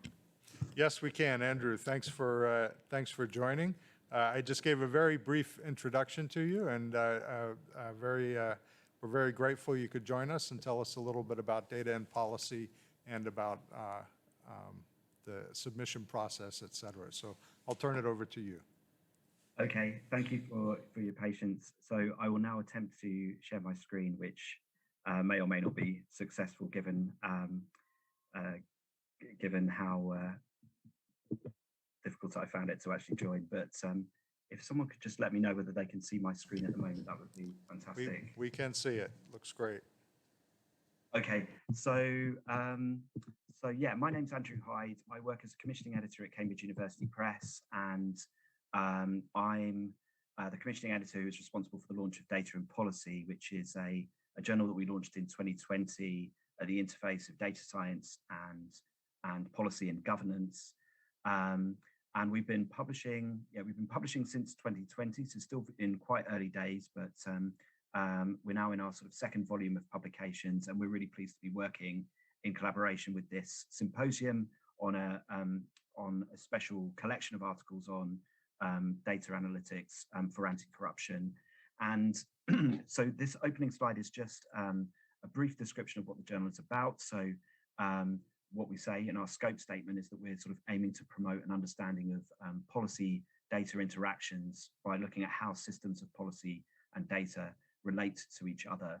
We launched the journal in association with a conference, which is called Data for Policy, which has been running for several years. I think it's one of the earliest conferences at this interface. So the journal's owned by Cambridge University Press, but works very closely in collaboration with Data for Policy. We publish a number of different article types, research articles, commentaries, which are not perspective pieces, but sort of shorter, earlier versions of research that essentially review or discuss or describe kind of problems pertaining to the scope. And we recently launched a category called translational papers. So this was kind of case studies aimed at showing how data science is used in organizational settings, kind of downstream. And the objectives when we launched the journal, well, we noticed that, especially in conjunction with our discussions with the people who were involved with the Data for Policy conference, that there wasn't a dedicated venue that was exploring data science and its impact on policy. But there are, of course, lots of emerging institutes, workshops, and conferences that are exploring issues at this interface. So we wanted to create a dedicated and open access venue for this kind of work. It's an aim of the journal to sort of promote good practice, including reproducible research. So we use the open practice badges to sort of encourage people to share underlying data and code related to their articles. An aim of the journal is also to sort of try and bridge research and practice. This is why we introduced this translational papers category. We want to try and innovate with other aspects of open science as well. One of our recent projects used an open peer review model, and we're also attempting to establish an open access model for publishing that doesn't exclude any author. So if an author is funded, we do ask them if they can pay an article processing charge to help cover the cost of publishing. There are many authors who are covered by read and publish agreements that Cambridge has with Cambridge University, that Cambridge has with institutions worldwide. But essentially, any author who's unfunded is still able to publish on an open access basis. So a little bit more on this slide. Zeynep Engin, John Crowcroft, and Stefan Verhulst are the three editors-in-chief, so they kind of oversee the whole process. But we've got quite a distributed editorial model with editorial board members in countries ranging from Argentina through to Japan. We've got a number of area editors who are looking at 6 interdisciplinary areas of interest that span both the conference and the journal. And we're working with guest editors on special collections as well. And I've included the logos of the Alan Turing Institute and the Office for National Statistics here because we've been working via Data for Policy closely with them to sort of help support the unfunded authors publish on this open access basis. So when it comes to the special collection of papers or special issue that we're doing with the Symposium, these are a few of the details of how it's going to be run. So I believe we've identified sort of that there are 16 or 17 papers that are associated with this symposium where the authors have said that they would like to take part in this process. And we've set a deadline of Friday, December 3rd to submit the full papers to Data and Policy.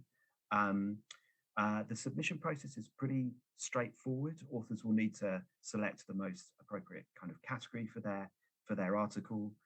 We ask people to include fairly standard statements like competing interest, funding, and a data availability statement. The published articles would include a policy significance statement. So we ask authors to draft in 120 words, something in addition to the abstract, which just really succinctly summarizes what the importance of the paper is for policymakers and the wider public.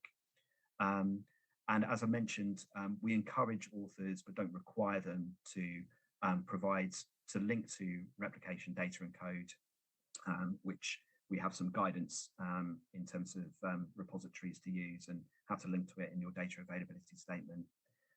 The review process is a single blind process. So we work with the identified guest editors of the collection, but one of the editors-in-chief oversees the process and sends the final decision. So Stefan Verhulst in this case.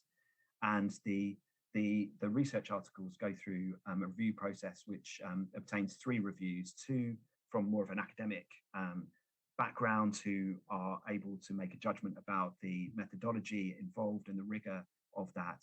But as part of our standard process, we also try and obtain a review from someone from a different disciplinary perspective, or maybe a kind of policy specialist as well. So we try and get a balance of appropriate input during the peer review process. And of course, there's lots of support from us at Cambridge University Press and from someone called Emily Gardner, who's the editorial community manager, who works with us as well. So authors and editors will get plenty of support, and we're looking forward to taking the articles through this process. We're aiming to publish by the articles by May 2022.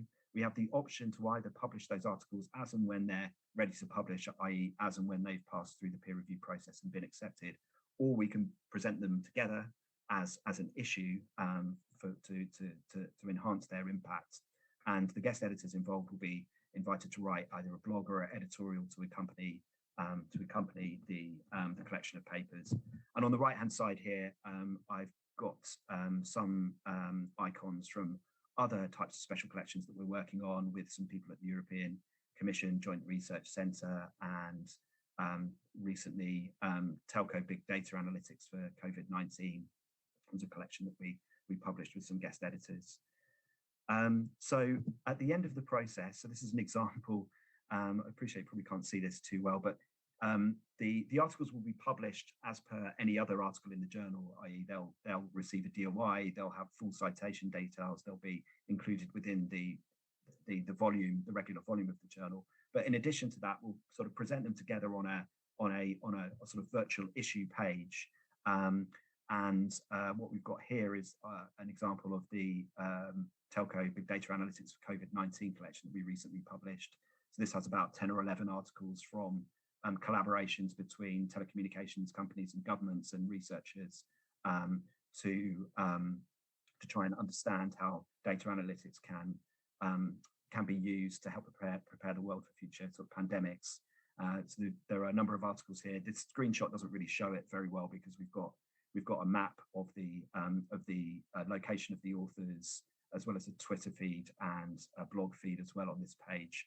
And on the right-hand side is the blog, which was written by the guest editors to sort of analyze the findings of the papers that we published, and that will be published as a formal editorial. And you can see that in a bit more detail at cambridge.org/DAP. So I'm probably running out of time now, but that's basically what I wanted to do to sort of introduce the collaboration. And obviously I'd be really happy to take any questions, or either now or by email afterwards. And I think that's it. So thank you very much for your time. Andrew, thank you very much for the presentation. I think that was a perfect introduction to the people who are joining the symposium about the Data and Policy Journal. The fact that it's an open access journal is of course something that is important and consistent with a key theme of the symposium. As Andrew said, if you have further questions, you can contact them, or you can contact us, and we'll put you in touch. So now we'll take a short break, a 15-minute break, and reconvene at 10:15 Washington time. Thank you.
Okay, welcome back to the symposium.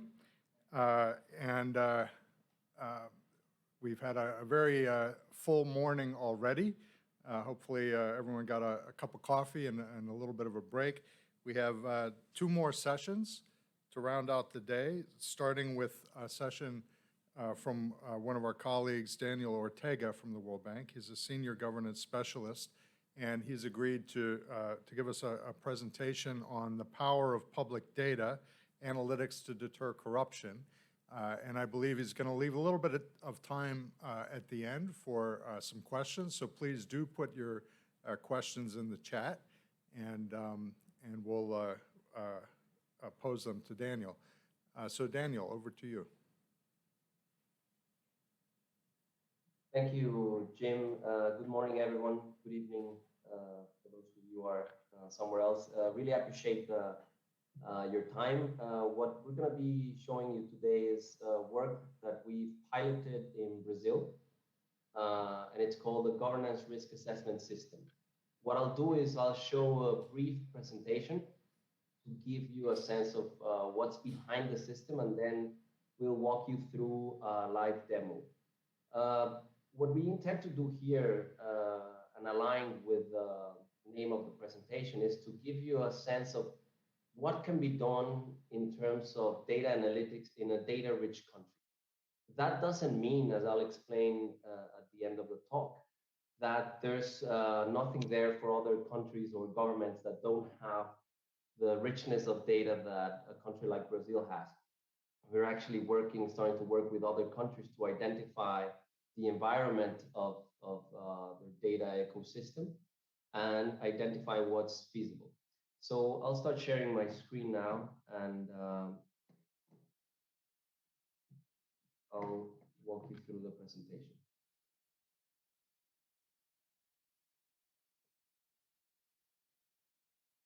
Okay. So the system that we've developed is called the Governance Risk Assessment System, or GRAS for short. And to give you a sense of the challenges and opportunities that we've identified in Brazil, but they can certainly apply to most countries, is that there's a huge problem of corruption. And it is estimated that Brazil loses between 3 and 5% of GDP annually due to corruption schemes. And to give you an example of what happens in reality, the Ministry of Health, the Federal Ministry of Health, estimates that there's some kind of fraud in approximately 20% of procedures of drug acquisition. And you can imagine the amount of resources that are unfortunately being part of these corruption schemes. What's the reality check that we faced here? Most government agencies do not have the tools or the capacity to conduct systematic corruption risk assessments.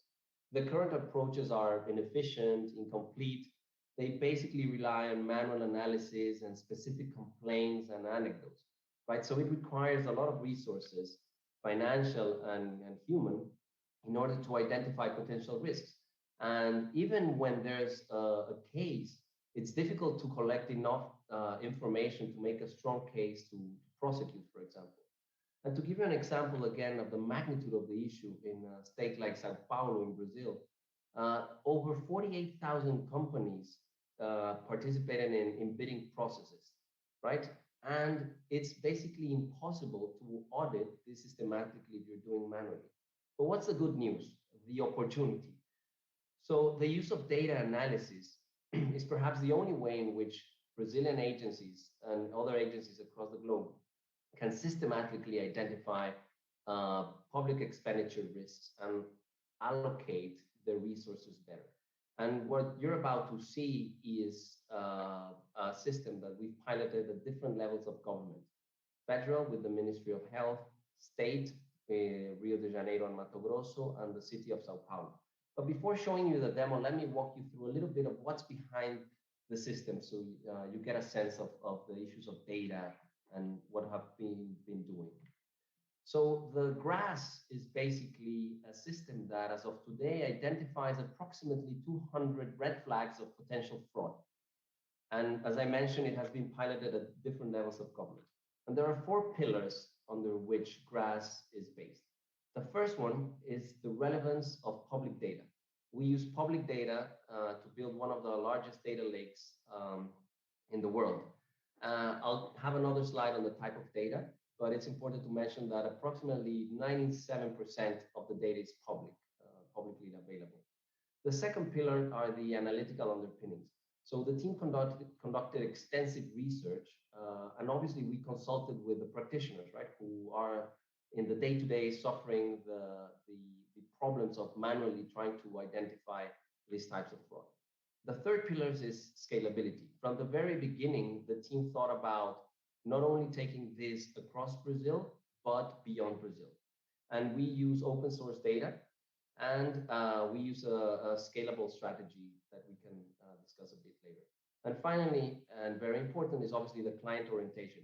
The interface that you will see can be customized, because we understand that there are some red flags that might be more prominent in some jurisdictions than others, right? So it's important that the user is able to feel comfortable when using the system. Let me tell you a little bit about the data that's behind the system. There are, broadly speaking, 6 different types of data. The first one is public expenditure, right? And we have contractual level data, right? So these are procurement bids for over 12 states and the federal government. We have payroll data for millions of public sector employees at different levels of government. We have data on social benefits and government transfers, over 20 million social program beneficiaries. We have electronic invoices, over 15 million from 2 states. But we also have different types of data. So we have data on banned companies in different jurisdictions. We have electoral data, so over 20 million politicians, 800,000 electoral donations. We also have online news. So the team created a little robot that identifies news of companies that have been related to corruption with the attempt to keep the system updated. And finally, 2 other types of data. Corporate data and georeferencing. So Brazil is very rich in terms of having information about its firms, the economic activities they have, the addresses, who are the partners, and so on. And we also georeference pretty much every firm in Brazil to identify, as you'll see later, firms that are probably inconsistent with the amount of contracts they have, and they are, for example, headquartered in a slum. And finally, labor relations. So basically, 4 million firms and 70 million Brazilians and the relationship to such firms. Before going after this slide to the system, let me give you a few examples of what we call red flags. Certainly, I won't go through all of them, but in order for analytical purposes, we divided them in 7 different categories. And I'll just walk you through a few of them. So the first one is inconsistency with partners. So here, for example, you can have partners that are government cash transfers, which are aimed only at people or families under a certain poverty threshold. Or partners, for example, with a very low salary in a company, and they are partners of a particular firm that has millions in contract, right? This could be a strawman. The second category is conflict of interest. So is a partner a public official and has a contract in the same agency where he or she works? And I'll give you an example with the system. Or has a firm contributed to a political campaign? Or is an elected official a partner of a firm that has multiple contracts in the same jurisdiction? Then we have the third, which is active track record. So are banned firms in one jurisdiction having contracts in the jurisdiction we're interested in? Not that this is necessarily a problem, but as I mentioned, it's a red flag that one should be aware of. Or, for example, if a partner of a firm that has a contract has been judicially convicted. And the fourth is inconsistent corporate characteristics. Here, typical of shell companies, and you'll see an example in a bit, is firms that have multiple economic activities, right? So we'll see an example of a firm that does from construction work to selling computers and so on. But we also have, for example, number of employees registered, and as I referred to, firms that are headquartered in locations that are particularly poor and inconsistent with the characteristics of the contracts. Then we have a typical procurement patterns. So winning rates and high cost overruns. Or, for example, firms consistently participating in processes with low number of bidders, or participating in high single bidders in The last two patterns are bid rigging risks. So bidders belonging to the same corporate group, partner of a bidder employed by another bidder, or firms that send identical or symmetrical proposals. Or, we've seen examples of different bidders sending bids from the same IP address, or they share phone numbers, right? So something that needs to be investigated. And finally, with the electronic invoice, we were able to do some really interesting work, particularly useful for sectors such as health and education, where we've identified high expenditures for specific products, high unit cost price, or outliers, so above per capita number of specific products. So for example, we identify a municipality that was buying over 3 times the municipal average of a particular drug, and this was certainly something that had to be investigated. Let me then go straight to the system. I just want to confirm, okay, I see the screen there. So what you're gonna see is we translated into English some of the main features for ease of navigating. And what you'll see is we got rid of the names of companies and individuals, obviously not to identify them, but it still gives you a sense of what's behind it. So this is the landing page. The user will have a specific login to join this website. And the first thing that comes to mind is that there's a glossary of red flags, right? So in the glossary, the user can see all the different red flags and what are some of the parameters that can be changed. And there are different ways in which the user can actually identify red flags. So let me go to this one, red flags. And here the team put the different red flags. So we can search for firms, for example, does the firm have a partner who's beneficiary of a social program? Negative days between date of incorporation and date of first bid. Number of days between date of incorporation and first contract, right? So we've seen companies that are created and a week later have millions in contracts, right? Or does a firm have a previously blacklisted partner? We also have political connections. Has the firm donated to a political campaign? Does it have a politician as partner? And so on. We have procurement patterns, so cost overruns, direct acquisitions and winning rates.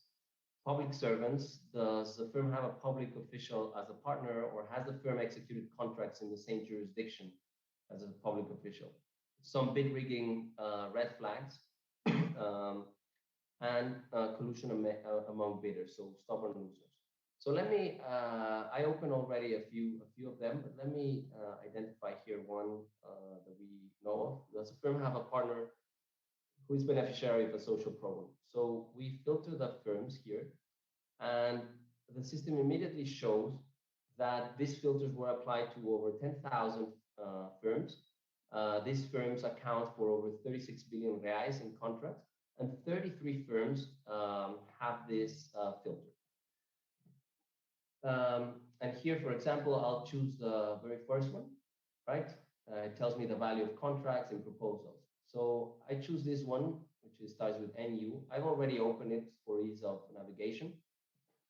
But what happens is when I click in this firm, it generates this report. And here it tells me that it has at least 3 red flags. So it has a politician risk. So a partner has donated to political campaigns. One of its partners is a beneficiary of the famous conditional cash transfer Bolsa Familia. And there's a partner who's also a public official. The system itself gives the user interesting data on management of contracts. So it tells me the number of employees, the winning rates, the value in proposals, value in contracts, to some interesting stuff here. So this particular firm, which we had a red flag, the system shows me that it has 32 different economic activities. And which is typical of shell companies. And let me give you a sense of what this company does.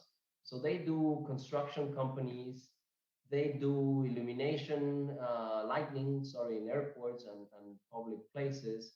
They do AC and refrigeration. They install windows. They rent cars. They do cleaning of buildings, and they sell paperwork.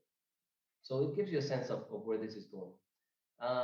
More interesting as well is that we know the enterprises, the firms that they participated, sorry, the bidding processes, and which ministries or secretaries they've been participating, right? We also know their contracts. We know that they work for this hospital, and the system itself can allow me to get different layers of information to build a case. And let me go back to the red flags. So here we know that one, this is the public number, like a social security, sort of the equivalent in Brazil. And we know that this person is a partner and is also a public official in the municipality of Rio de Janeiro, and we know this person's salary. We also know this person has donated for a politician, right, in the municipality of San Gonzalo in Rio de Janeiro. The other partner has also donated for a state deputy. And as I mentioned, the system mentioned a red flag that one of the partners is a beneficiary of Bolsa Familia, the conditional cash transfer. Moreover, you can see that this firm is a top loser, which means that, they win of a top loser, which means that this firm has participated at least in one bidding process with a company that has basically never won a process, again, a potential shell company. And let me show you something very interesting about this firm. As I mentioned, we geo-referenced the firms, and this using Google Maps. And this firm is located in this municipality in Rio. There's not necessarily anything that calls our attention here, so they're located up here, right? But if you recall, there were some links with politicians. And it's probably not a mere coincidence that this blue building here is the local assembly, right, in this municipality. Could be a coincidence, might be not, but again, it's worth looking into this.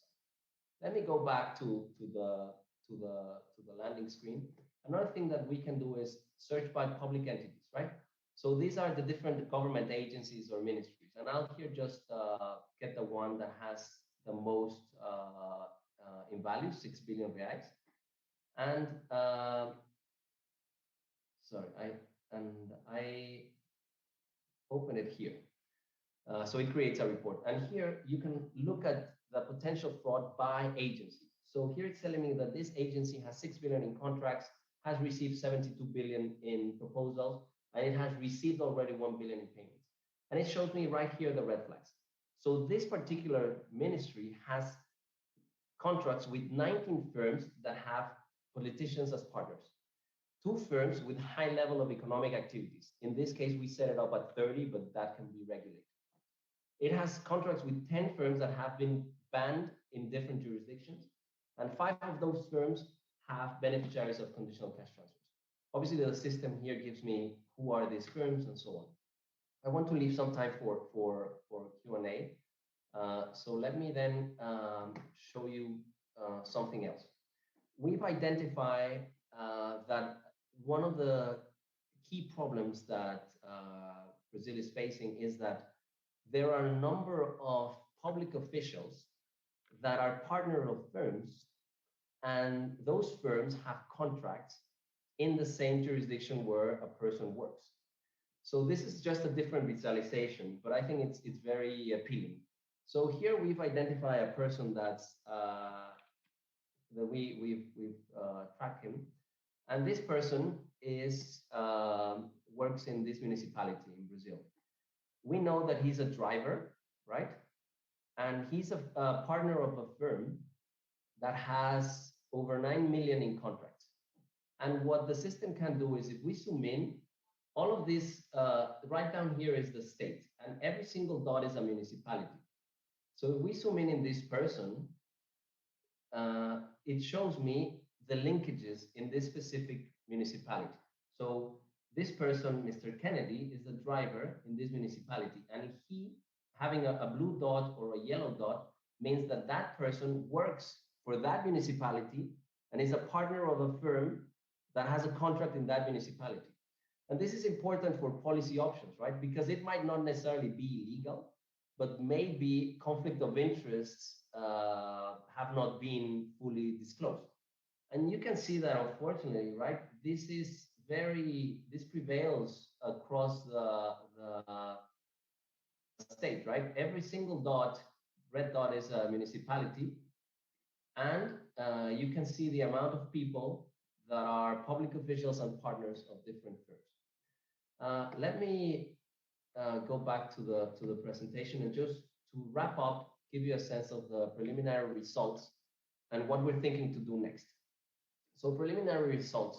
We've identified over 400 firms that won bids against companies which have a high likelihood of being shell companies. Over 800 companies that won bidding processes against the firms that have at least one partner in common, so collusion. 450 firms who have partners receiving conditional cash transfers, and over 500 firms that are owned by public officials working in the same government agency that has executed the contract. But what's the expected impact of this system? So first, obviously, identify risks and improve public spending, be able to formulate stronger cases against potential fraudulent firms. But also what we've seen is very interesting, a use of evidence for decision making and a race to the top.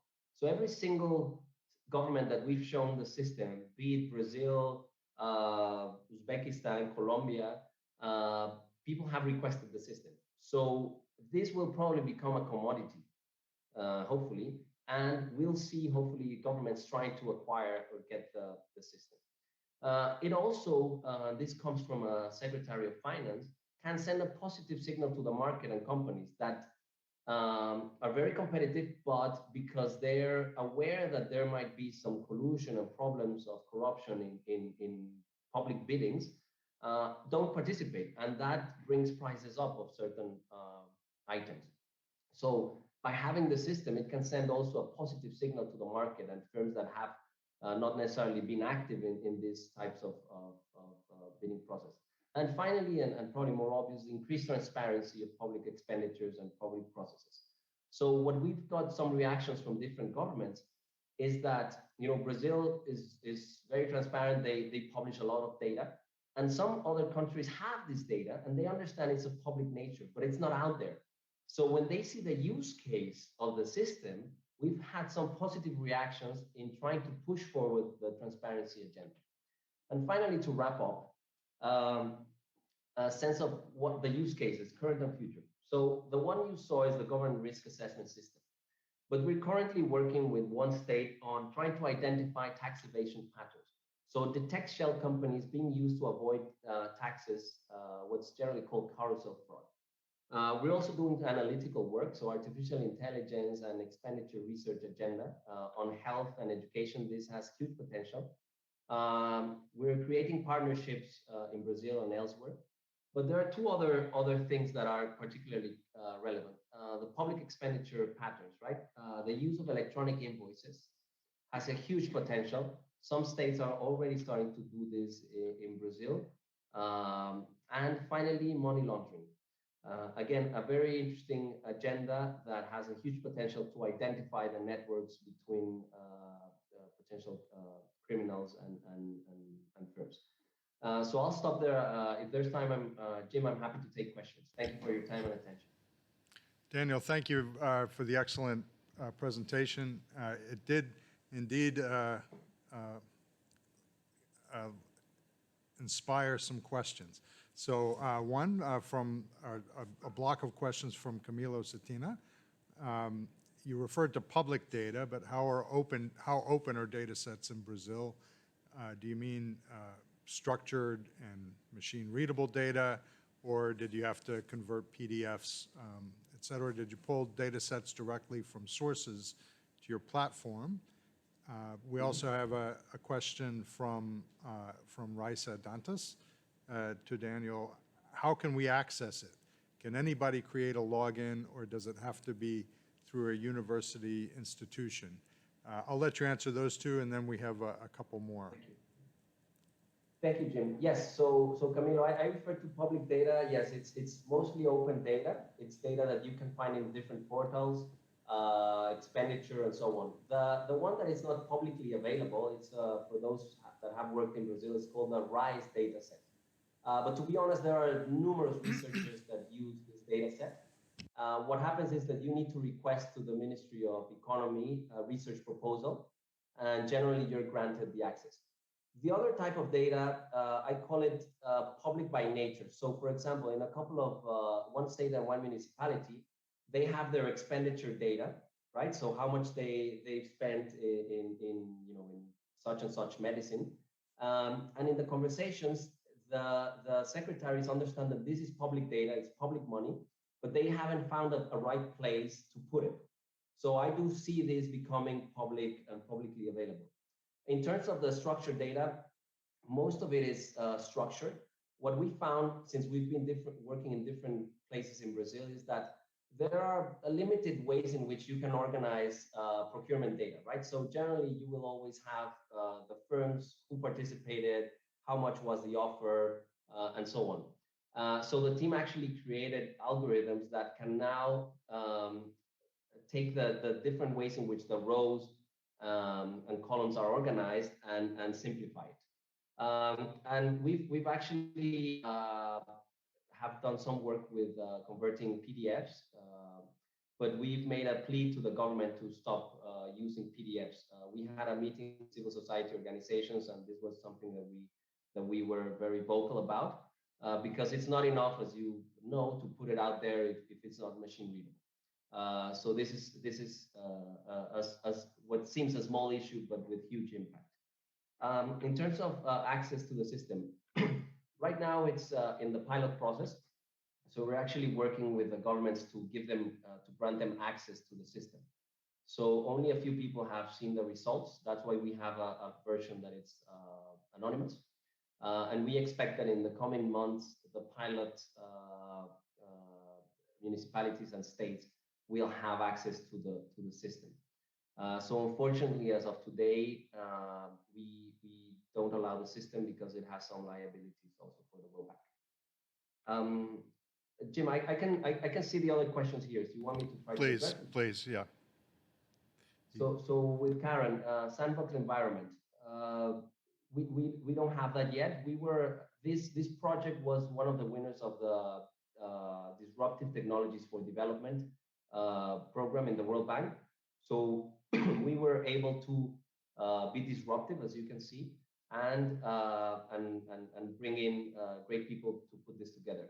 Unfortunately, at this point, we're in the process of giving this to the pilots.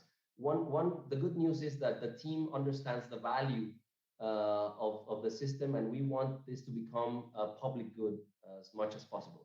So what the team is doing right now is we're creating a toolkit, right, which will have a manual that will explain what are the data requirements, some of the basic algorithms that the system uses. And the latest news is that we're also doing, and we're going to test this in Latin America, goes to your second question. We're going to test this in 3 countries. We're defining them in the next few weeks. But we're doing a toolkit that is going to be a data environment assessment, right? So with the understanding that not every country or government has that data. But for example, let's say country X has half of the data, so they can do 50 instead of 200 red flags. So this toolkit will be able to tell government officials that with the data they have today, they can get access to 50, 60, 100 red flags, and what they need to do in order to get to the next level.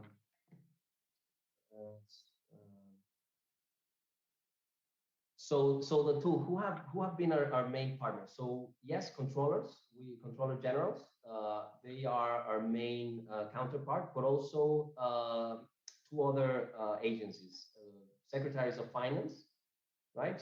And agencies that deal with procurement. So for example, in terms of procurement, in Brazil, at least by law, you cannot avoid if a company wins a bidding process. One suggestion is that when this state gets the system and identifies a firm with numerous red flags, they will probably request information showing that those red flags are not really an issue before giving the contract, right? Sorry, and then another question: how do you define social network connection of public officials? So how do we define the connection between public officials? So we have data of the payroll data.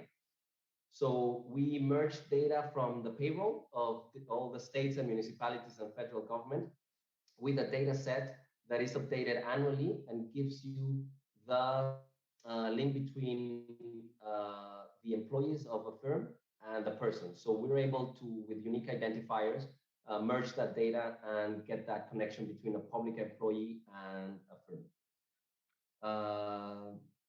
Yes, please, Daniela, please do get in touch. And we've presented the system to the Brazil's Comptroller General. We have a partnership with them. They have very sophisticated tools, and the conversation is that they obviously have more access, more data than we have. So we're waiting to get this partnership moving forward and provide them with more information and exchange, because we really want to get this system out.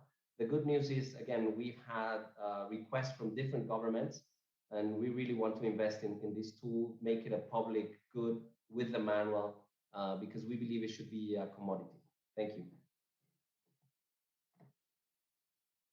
For the presentation and the Q&A, and thanks also to all those who posed the interesting questions.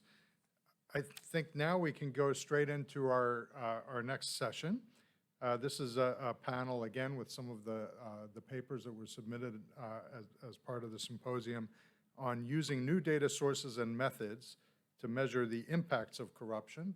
And we're happy to have our chair here in the room with us this time, Bob Reichers, who's a senior economist in our Development Economics Vice Presidency, which is the research arm of the World Bank.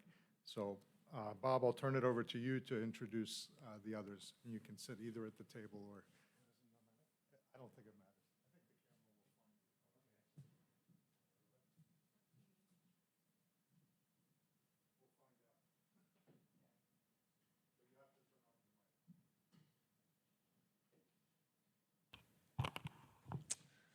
Okay, thanks very much for the introduction.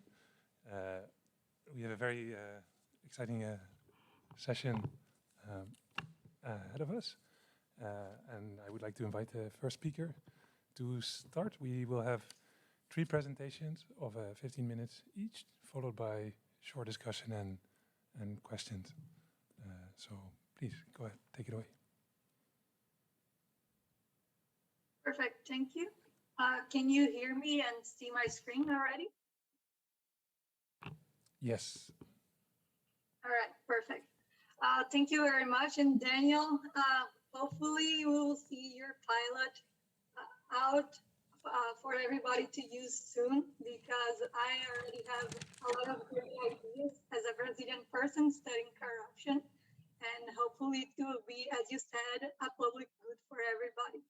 So the paper I'm going to present today is called "Can the Corruption Fight Hurt More Than Corruption Itself?" And it's one of the chapters of my dissertation.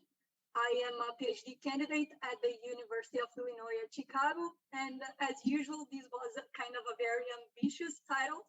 So then later in the process, I ended up changing for the unintended consequences of the corruption fight, okay? And in this paper, I aim to answer 2 questions. First, are anti-corruption investigations effective in decreasing corruption?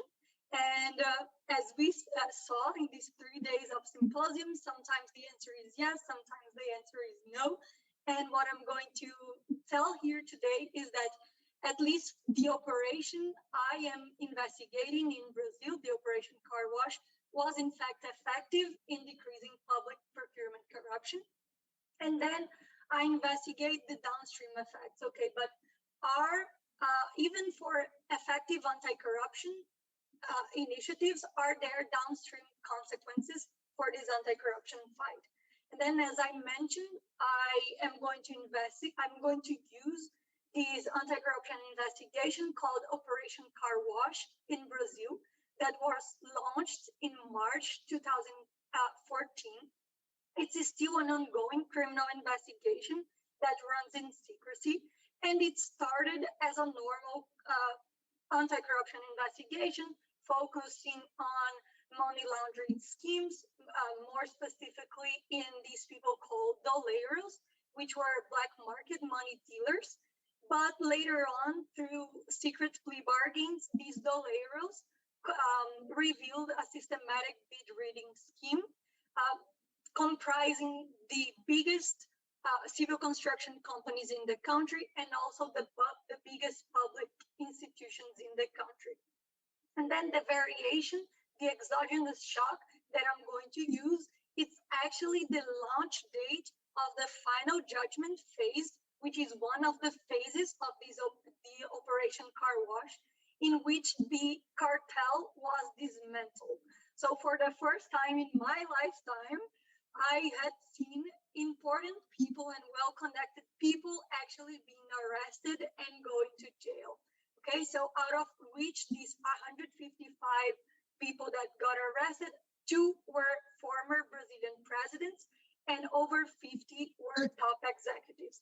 And you can be imagining, yeah, but that should be normal in any anti-corruption investigation. But if you don't know Brazil, or if you're not Brazilian, I need to give you a little bit of institutional background. So Brazil had a very generous appeal system that virtually gave immunity to very powerful defendants, meaning very well-connected people. All right. So instead of being judged through this normal judgment flow, if you committed a corruption crime or a white-collar crime, and you were well-connected and could afford a very good attorney, you would never go to prison in the status quo in Brazil, okay? Because the judge's decision, since the crime was very complex, would allow for loopholes, and then your attorney would appeal, and each retrial would take several years because of the huge caseload in the Brazilian system. So these very powerful people never went to prison, but they were arrested for the first time in a bulk in November 2014 after this Operation Car Wash, this launch date of the final judgment phase of the Operation Car Wash. And then you can say, oh, Haisa, but you were using as an exogenous shock these arrest dates, but it could be that you had some information leakage, for example, since Brazil is such a corrupt country. And then what I at least try to show here is that I rely on the efficient market hypothesis to see, since most of these cartel companies were not publicly listed, I cannot see the stock prices, but they had bonds being traded over the counter here in the US. So what I show here is that, okay, take 4 of the biggest cartel members, take their bond prices, or at least the percentage of the indicative prices, and there's barely no movement. And right after the arrest dates, then we see a huge decrease, a sharp decrease in their bond prices. So this is kind of an indication that there wasn't informational leakage. Nobody, the market couldn't anticipate, they couldn't anticipate that they were going to get arrested. And this is an indication that the shock was actually exogenous. So I'm going to use that shock to answer both my questions. First is kind of the first stage. So was this anti-corruption investigation effective in decreasing corruption? I'm going to look at procurement corruption.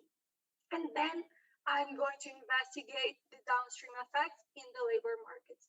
So to investigate these effects of these anti-corruption investigation in public procurement, I'm going to use the universe of public bids and contracts that are posted in our transparency portal that several people talked about during the symposium. So I'm going to use this data set. It's a public data set. And I'm going to look at outcomes in both competition, competitiveness, and transparency as proxies for corruption. So as competitiveness outcomes, I look for both the share of competitive bids, meaning out of the bulk of bids issued by that public institution during that month, what is the share, what is the percentage of those bids that are actually competitive bids. So this is one outcome, and the other is kind of a more straightforward outcome, which is what are the number of participants bid the participants bidding in that actual bid. Okay, and as an indication of transparency, I use what I call here no information bids. So for the transparency portal, somebody actually has to load in the bid information. And these no information bids are the type of bids that either intentionally or not, the person that was loading all the characteristics of the bid simply didn't put any kind of information there. So it's kind of a missing data on the type of the bid that was being issued by that public institution. And so those are kind of the time series plots for both corrupt and non-corrupt institutions. But I actually formally estimate that using a traditional difference in difference. I run several robustness checks and falsification tests. But what is important here is that I see that as a public institution become non-corrupt, the share of these competitive bids increased by 7 percentage points. And the share of these no information bids decreased by 12 percentage points. Okay. Furthermore, the number of bid participants increased by 15 percentage points. And I take this as both an indication that the Operation Car Wash, so this anti-corruption investigation, was effective in decreasing, in increasing public procurement competitiveness and increasing public procurement transparency. As I said, I run a bunch of falsification tests and the results hold. So now, hopefully, I convinced you with this brief conversation that this anti-corruption investigation was in fact effective in decreasing corruption. But what were the downstream effects? And this is what I investigate next. I look at labor market outcomes, both through the lens of firms and through the lens of employees, using a data set that Danielle just mentioned a few minutes ago. I use HISE data sets for firms and PNAD Continua, which is a household survey to get the employee's perspective on the matter. And as initially the Operation Car Wash focused on civil construction members, the civil construction sector, because this initial cartel was a part of they were all part of the civil construction industry. I initially focused on partial equilibrium effects. So I look at the local civil construction market, and then as the results are very persistent and large, then I investigate general equilibrium effects. And what I do here is a very similar strategy. It's kind of a dynamic difference in difference in which I allow the treatment to vary across years.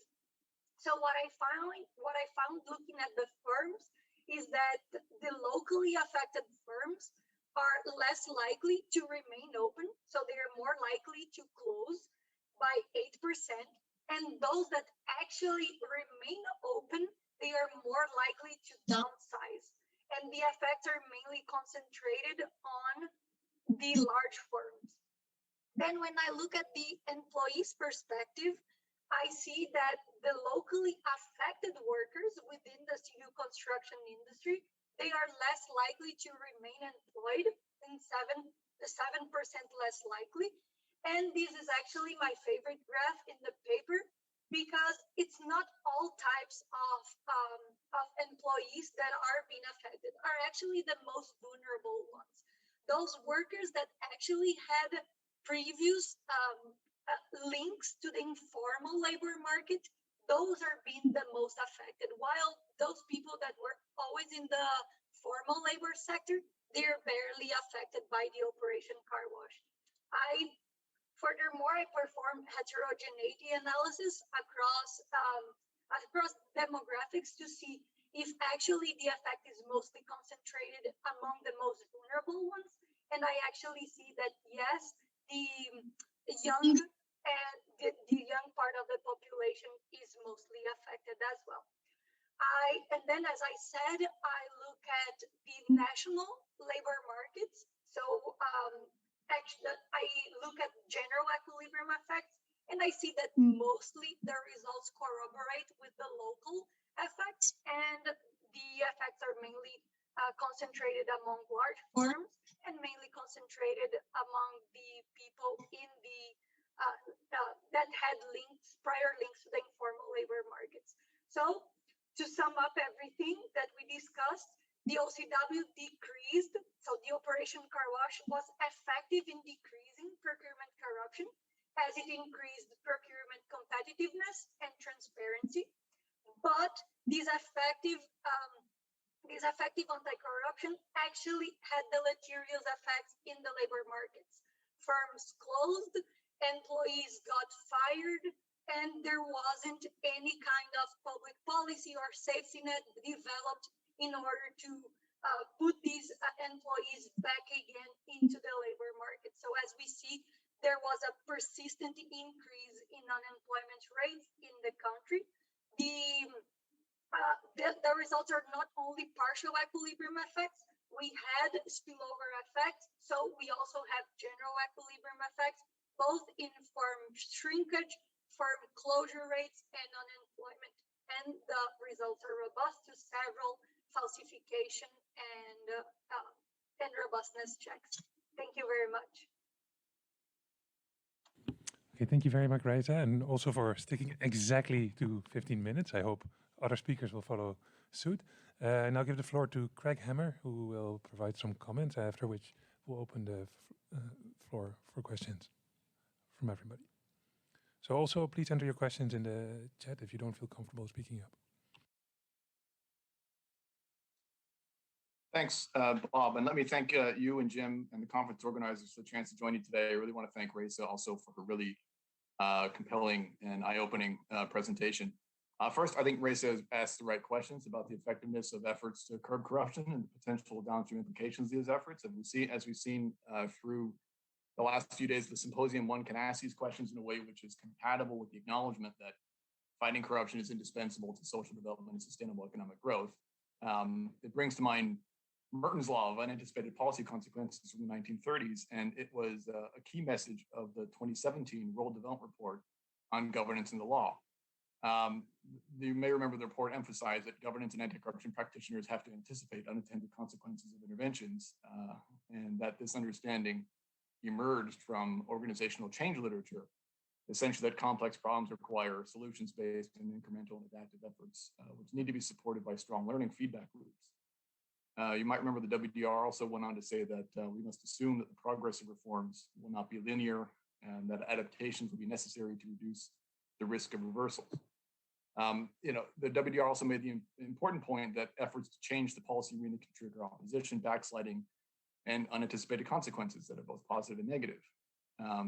Interestingly, some additional analogous analyses have come to similar conclusions. The British Journal of Political Science published an interesting piece last year called The Price of Probity, which found that an analogous anti-corruption effort in China also had negative selection effects on public servants, effectively that it discouraged the entry of individuals from lower socioeconomic backgrounds from entering public service in favor of those who were more affluent and well-connected.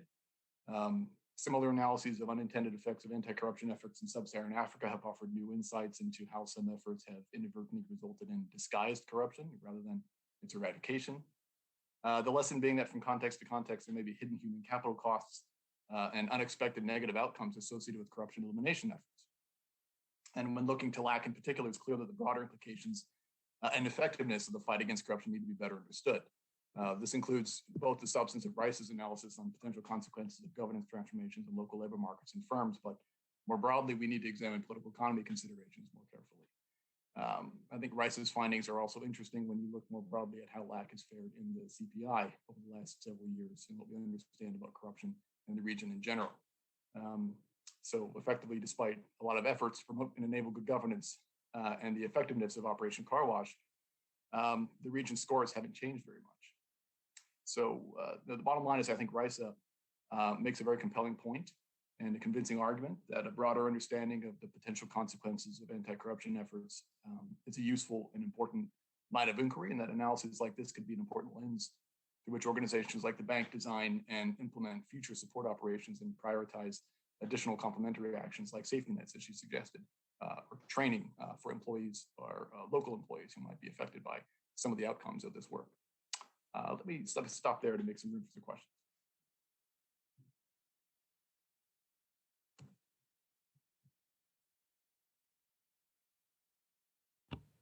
Okay, thank you, Craig. Raisa, would you like to respond to these comments? And also, can I add one comment of my own, or one question, abusing my power of the chair? So if you think about corruption as a subsidy, then perhaps it's not at all surprising that when you remove this subsidy, firms have to shrink. And in the process of adjusting, they fire those workers who are easiest to fire, informal workers. So I think you very carefully document this, but I was hoping you could speculate a little bit on sort of the policy implications of this finding and how you think corruption is different from, say, trade or VAT reform or tax reform, because we see similar adjustment dynamics everywhere. So please go ahead. Sure. Yeah. So if we look at the literature, we kind of had results going both ways, right? Because when we look at the labor market, for example, like the downstream effect, because if the market had perceived the Operation Car Wash as an environment with increased law enforcement, right? This could signal to the market that Brazil was a safer environment to invest. So it's true that the existing firms could lay off employees because they are no longer effective or because they served as kind of a safety cushion between you and the, so it kind of your fault would be diluted into the, throughout all these employees. But it could also be that, for example, international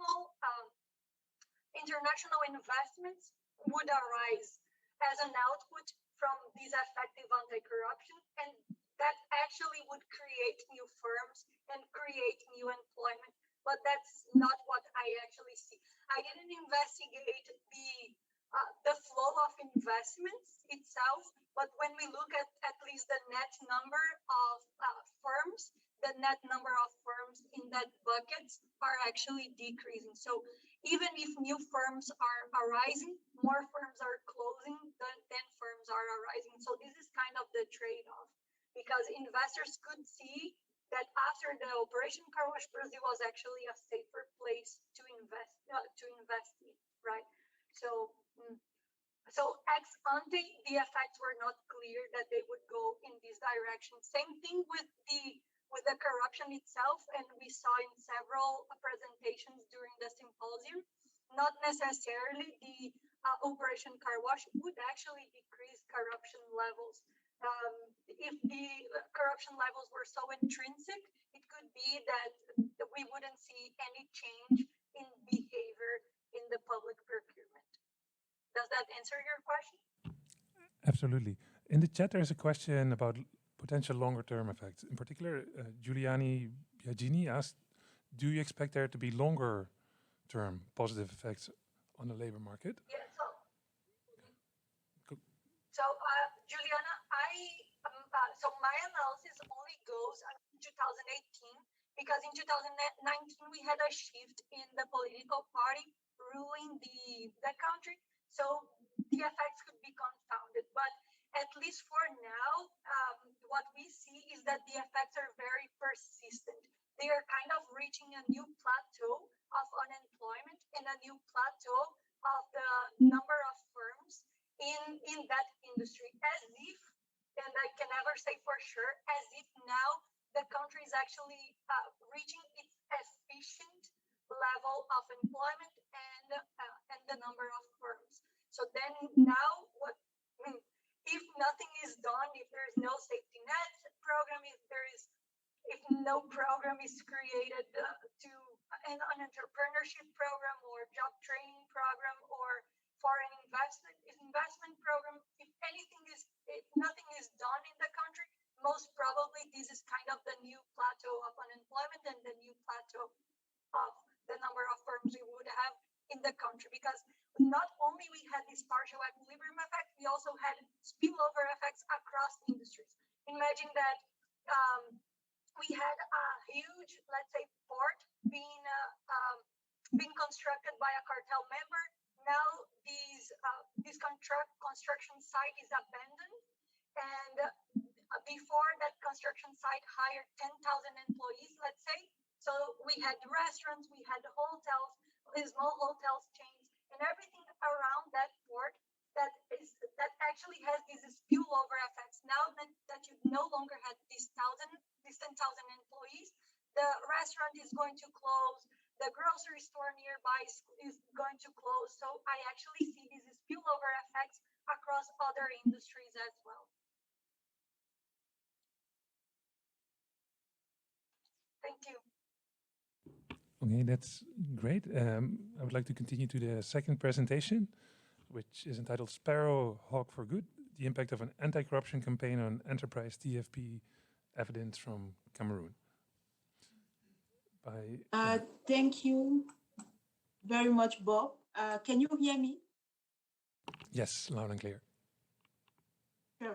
So thank you very much, Bob. And we apologize already because the title of the topic has to be tweaked a little bit because we face some data constraint and robustness and falsification checks issues. So we kind of reorient the topic a little bit in the study of how the anti-national corruption policy in Cameroon has affected firms' perception toward corruption. So why do we care about corruption in Cameroon or the impact that the National Anti-Corruption Campaign might have had on firm perception? So first, we have to say that the Cameroon Corruption Perception Index, which is computed by Transparency International, is one of the lowest in the world and has been it for quite a decade from now. So if you look at how it has evolved since 2012, you will notice that it has been quite below 28 over 100. And since 2017, it has been at 25. So it has been constant, which is quite low. And Cameroon has been ranked among the top 30th most corrupt countries in the world. And in the late 1990s, Cameroon actually topped the ranking of most corrupted countries in the world. And one of the most cited reasons for this low ranking are mainly the weak judiciary and the widespread poverty in the country. So why did we have to undergo this international campaign? So first of all, the campaign actually started post 2006, and it led to numerous arrests of top government senior officials and head of public enterprise, and also several trials. So by the end of 2006, as we just said, the government of Cameroon launched one of the largest national anti-corruption campaign to root out corruption in the public and private space. And that operation was very famous across the countries and even across Africa, as many other countries have took it as an example to also implement the same in their country. And the name that was given to that operation was in French, Opération Épervier, or Sparrow Out operation. And the bulk of anti-corruption political arrest, action and activity took place between 2006 and 2009, and they were fairly intense, mainly in the retail and other service sectors. So why do we have to study how anti-corruption campaigns might impact on firm perception toward corruption? First of all, we believe it's relevant because it determines investment in a certain niche, or also determine whether the firm would like to expand their production of goods and services by increasing their production capacity. And the study of the impact of corruption on firm perception toward the regulatory system, what we found out is that it's an understudied strand in the literature. So we haven't seen much of that in the literature. And most papers that we actually came across at the firm level tend to focus on investment and productivity outcome, and mainly on China, since China also had quite the largest anti-corruption campaigns, and we came across these studies. So which data did we use in order to study how firms have reacted to this anti-corruption effort that the government has carried out. So we have been lucky to have the Cameroon Enterprise Survey. We had it's a panel data set, and it started from 2006 till 2016. So in total, the main variable that we use in order to gauge the perception of firms toward corruption. So there was one question on whether the firm believed that the court system in Cameroon is fair, impartial, and uncorrupted. And it took the value from, as you can see, is the Likert scale from 4 strongly disagree to 1 strongly agree. So in total, we had in the panel data 138 firms that were able to follow from 2006 and 2016. And almost 40% of the firms were in the manufacturing sector, 18% in the retail sector, 42% in other services. And we have to note that the majority of those firms were non-state-owned enterprises. So what we noticed when we look at the overall increase of this corruption perception for all firms, when we consider the entire panel without disentangling by sectors, we find that between 2006 and 2009, the corruption perception index or score that we actually constructed by averaging simply the response to that outcome, the main outcome variable, which is that question that was asked to the firm, has increased from 3.27 to 3.45, but then decreased in the second period. But then when we actually look at the result by sector, so considering the retail and other services, which as we found out by looking at the national anti-corruption reports that we exploited, the CONAC, which is the main agency in charge of fighting and implementing anti-corruption action on the ground, what we realize is that over the first period of when the bulk of action and activities and anti-corruption efforts were put in place, we actually found that in the retail and other service sector, there is a decrease. So for other services, as you can see, there is a decrease from 3.31 to 3.08 and then an increase afterwards. And basically, we kind of explain this as what the National Anti-Corruption reports, the qualitative exploitation of the report have shown us is that mainly between 2006 and 2009, there were many activities, mainly intending to fighting corruption in the retail and other services, which is the reason why in those sectors we will see a decrease in corruption. But then there was a loosening of the policy from 2009 to 2016, and we confirm those difference in mean by computing t-test of difference in mean to at least for the descriptive statistic, and we did find that our assumptions were actually right. So now, after that, we exploit a diff in diff, given as we were saying that in some sector there were more intense action in terms of the fight of corruption. So namely the retail sector and the other service sector as compared to the manufacturing sector. So what we did is we run a diff in diff where we were able then to again confirm that between 2006 and 2009, when the policy actions were very oriented toward the retail and the other services sector, that's where we see this decrease in of 0.41 points in the score of perception of firms. And then afterwards, when the policy actions started loosening, then we see again a rise in that perception score. So here we kind of summarize the result. As we said at the beginning, this is still a work in progress. We are still trying to refine those results and conduct more robustness checks, but we actually also, as you know, that we have a low number of firms, like 138. So we are still trying to see how we can run bootstrap to reconfirm the robustness of those estimates. But again, at least what we found out is that the anti-corruption policy in Cameroon tend to have been had a positive impact on firms where more action were directed when the policy just started and when it was more intense in the target sectors. And then the loosening of the policy post 2009 actually has been shown in the increase in the score, the perception score by firms in term of corruption. So in terms of further research, so as we said, we are trying to improve what we've been doing so far. So we intend to use the geolocation of firms and combine them with exact location and timing of investigation and arrest to see whether our results still hold. And we also look forward to get more insight or suggestion on how we can actually improve the state of the result that we have now, or any other additional estimation strategy that we can do for the results to be more convincing and robust enough. So thank you very much for your attention, and we look forward to your feedback. Okay, thank you very much for this very succinct and pointed presentation. I now give the floor to Craig for comments.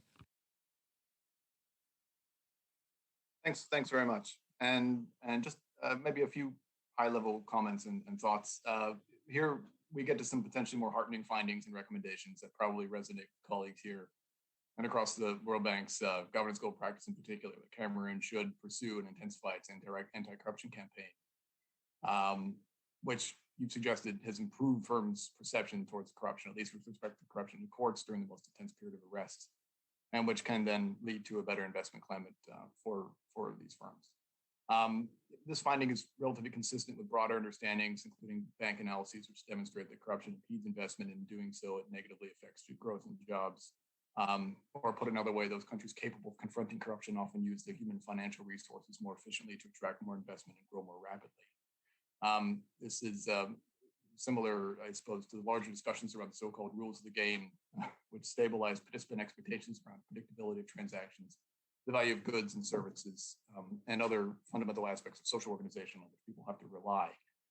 And so a core tenet of the bank's anti-corruption efforts is that a predictable and transparent investment landscape is key to the security of capital and other resources. And so eliminating corruption in its many forms from public and commercial transaction has been linked to better firm valuations, increased FDI, higher growth rates, and improved standards of living. That said, and in the kind of continued spirit of unanticipated consequences to anti-corruption efforts, it may be worth mentioning a nascent strand of quantitative research which suggests that some anti-corruption campaigns may affect public perception in less helpful ways. Some recent analysis by Nick Cheeseman and Karen Pfeiffer, including in West Africa, suggests that the very act of making public and private actors aware of the pervasiveness of corruption and related anti-corruption messaging may in fact make citizens more despondent and actually undermine their willingness to fight back. They've done some interesting casework in Nigeria that looks at that effect.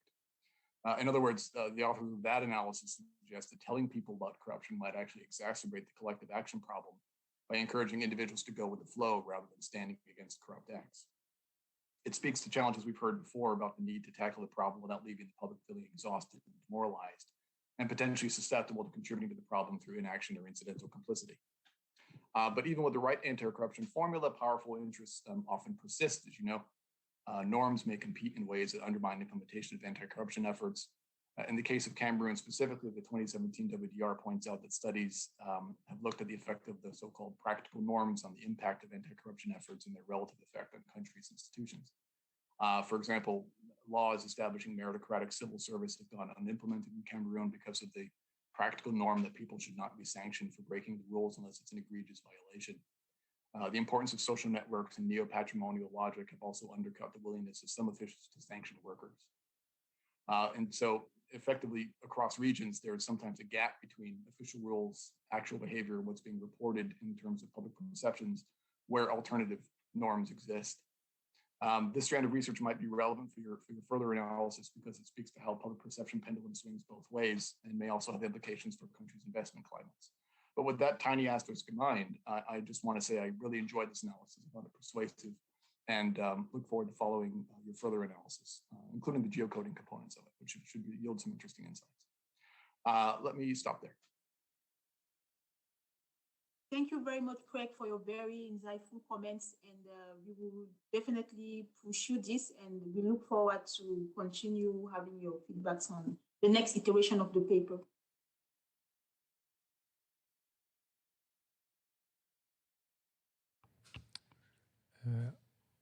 Are there any questions in the chat, or feel free to also chime in over the microphone? If not, I have one, which is sort of what made this sort of campaign ultimately unsustainable, or why do we see the rebounding of corruption perceptions. Do you have an explanation for this?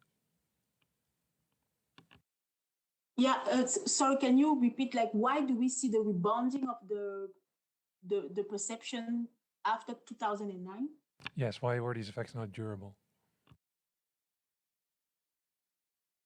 We basically, from the report that we had from the national anti-corruption agencies, that there were some operations that were stopped in some of those sectors, especially the retails and other services sector, in such a way that they kind of stopped because at the beginning, a lot of those high-level senior government officials were arrested, and it generates some enthusiasm from the population, but then it also started generating a sense of social instability, very tense climate. So basically, the government, I think the president actually asked the director of the national agency, which has been there since 2006, to kind of stop a little bit doing more of those actions, since they were already people that were arguing that the people that were arrested were not really arrested because of the fight against corruption, but mainly because they were people that were aiming to maybe apply for presidency or something like that. So actually, there was some debate around the fact that the action that were taken were not rightly because we really wanted to fight corruption, but because we wanted to sideline some political opposing that were trying to actually apply for presidency. I'm not sure whether that responds to your question. Oh, that was very helpful. Thanks a lot. So if there are no further questions, I suggest we move on to the third presentation of today, which is measuring the effectiveness of whistleblower protection, a new index, presented by Shpreza Kajigo. Please go ahead. Thank you very much. Can you kindly confirm if you can hear me? Yes, loud and clear. Okay, thank you very much. It is a great pleasure to be here in the symposium, and I would like to thank the organizer for the opportunity to gather and discuss. I will be sharing my screen right now. Can you see the screen? Not yet. Okay, let's. Yes, we can see it now. Maybe you can put it in the full screen mode. Yes, I will. Okay, thank you very much. So for the next few minutes, I will be presenting the paper measuring the effectiveness of whistleblower protection, a new index, which I was honored to co-author with the fellow Chun-san Emain from the Anti-Corruption and Civil Rights Commission of South Korea.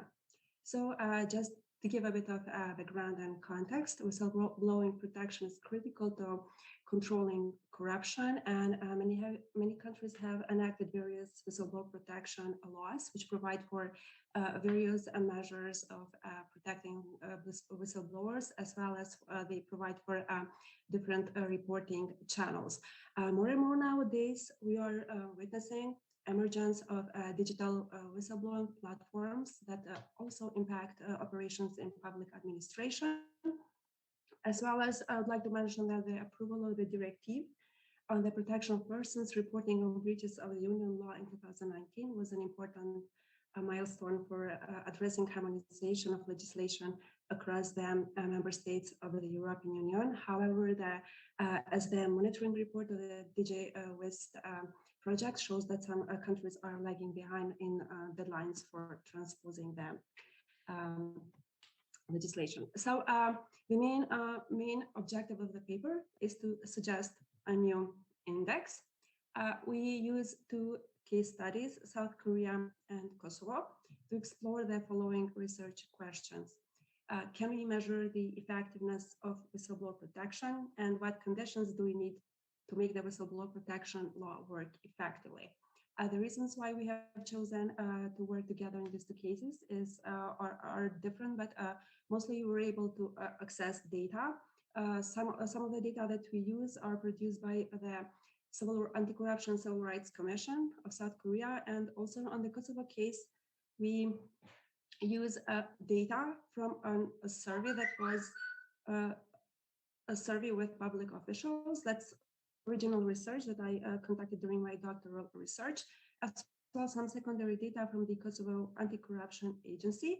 And this data from the Kosovo Anti-Corruption Agencies mostly are numbers on internal and public whistleblowing cases in public administrations, while for public whistleblowing, we do not have data.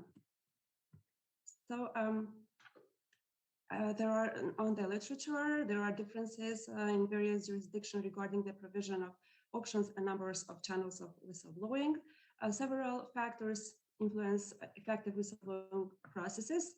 Some of them relate to the retaliation, which in most cases is the first response that whistleblower face. It's the legal protection available for whistleblowers, evidence, types of whistleblowing, as well as a role of mass media.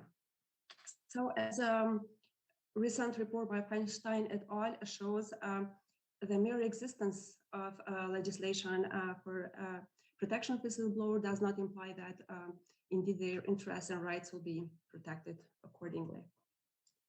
So on the index, we combine quantitative and qualitative sub-indices, which I will elaborate in details. So the summation of the points for this index is 100, which we suggest to equally allocate to qualitative and quantitative indices. We believe that this, we think that this index can be used to compare different countries, as well as can be used to examine a specific country. So to compare the present level of whistleblower protection with previous levels of whistleblower protection.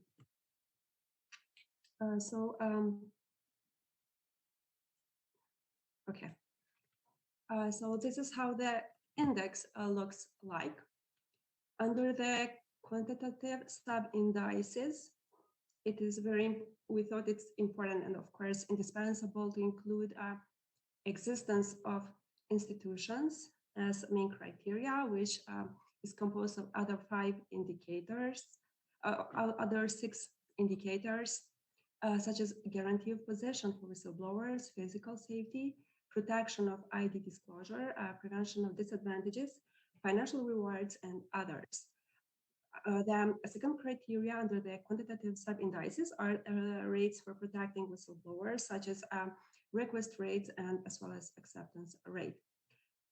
Other than this, qualitative sub-indices, we believe that are very important and really can tell about how whistleblowers and potential whistleblowers can feel about making decisions. So we suggest to measure perception of various types of respondents, such as public officials for protecting whistleblowers, experts, citizens, and whistleblowers, as well as we suggest to include measurement and evaluation of experience of whistleblowers under the qualitative sub-indices.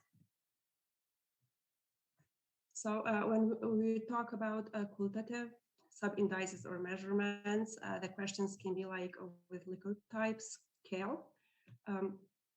We may ask respondents, do you think that the whistleblower protection law is effective? And a survey can have various questions. And in each cohort, the summation of the results can be rescaled from 0 to 10. On these 2 cases that we examine, which we do not have like full data for South Korea or for Kosovo. From South Korea, mostly we have quantitative data, and for Kosovo, mostly we have qualitative data, but we are expecting some other data to provide the full comparison. However, we examine South Korea and we see that quantitative sub-indices show like a really good score. My colleague Emayan can add any insights if he wants to on the South Korea case. So mostly what we suggest is that the number of requesting protection should be increased. Quantitative sub-indices generally show good scores. And also, the paper suggests that there should be conducted surveys, so to measure the perception and experience for certain periods of time. On the other hand, on Republic of Kosovo, we had Kosovo is a young country. We had the law on the whistleblower protection approved in 2018. That was just 1 year before the approval of the EU directive. We can say that lies quite good. It is in line with the principles for whistleblower protection legislation by the Transparency International. The law provides for 3 channels of reporting wrongdoing, like the public sector, like the internal, external, and public whistleblowing. So here we mention some of the. Okay, here we mention some of the rights of the whistleblowers. They are granted the right to protection of identity, the right to the protection of confidentiality of the source of the reported information. They are protected against any form of damaging action in the workplace, as well as what's important, the law provides also for the protection of the persons related to whistleblowers, and they are entitled the same rights as whistleblowers, including judicial protection. So here we will reveal some of the results from the survey with public officials. We ask them to rate the level of trust in the protection against retaliation that is guaranteed by the law. We have here 5 categories of public officials. As you can see here in this part, the largest share of respondents are not sure if the protection will be effective, while the share of public officials who generally have trust in the protection and is similar to the share of respondents who have no trust at all or do not trust in this protection. These data are to come in an article in the winter edition and contain like more data on several organizational indicators related to whistleblowing procedures. Here again, we have a table that measures trust of public officials on data and anonymity protection. We see that 40% of public officials are not sure that their identity would be revealed and how their data will be, if their data will be used or misused. So the number of public officials who generally think that data will be misused or not treated well is slightly larger than categories than respondents who think that generally either can remain confidential or it will be, it's generally will remain treated well. Also we have measured the level of trust of public officials and the person who is responsible to receive internal whistleblowing reports. We see again that the largest share of respondents are not sure if they can trust this person, but usually the way how they were appointed in Kosovo, usually it does not enable much trust in him, and these officers were appointed with delay, not like the law required, and they are like not provided with the best working conditions. So this is the data on the level of trust in the officer responsible. For the paper, we also use external whistleblowing cases in the public sector, data from the Kosovo Corruption Agency.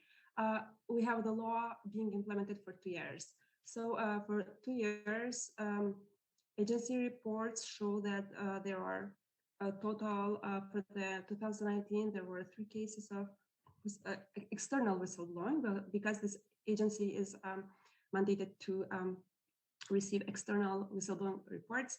And for the 2020, we see that there were 5 cases. So in total, 8 cases, none of them was accepted because their grounds were not accepted because their complaints did not have to do anything with wrongdoing.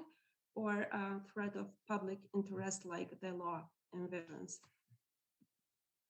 So some of the insights from Kosovo, members of civil service do not express a satisfactory trust in whistleblowing organizational indicators.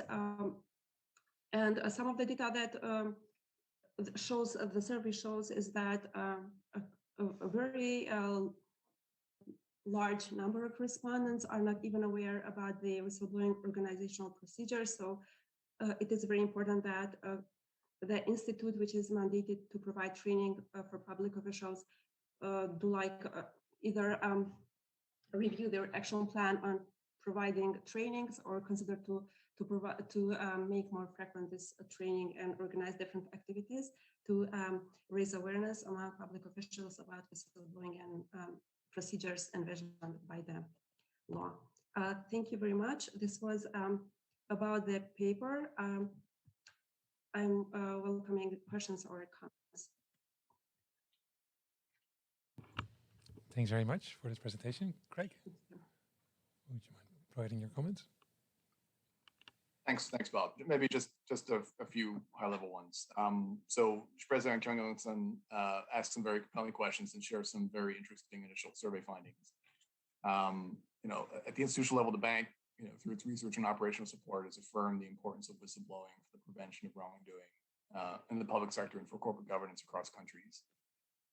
In fact, the bank's research has particularly emphasized the importance of culture and attitudes toward whistleblowing, which are arguably as important as legislation that protects whistleblowers, since the effectiveness of whistleblowing efforts depend on individual or private enforcement to the extent that the law, in combination with a broader range of related laws, incentivizes whistleblowing by those in a position to do it.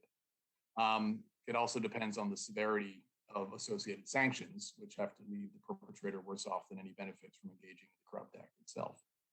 And so in short, as President has acknowledged, there's typically not a direct line from the existing of a whistleblower protection and institution to the enforcement to effectiveness in a way that permits line of sight assessments. And so devising a new index will be quite an undertaking. But this is a very interesting initiative.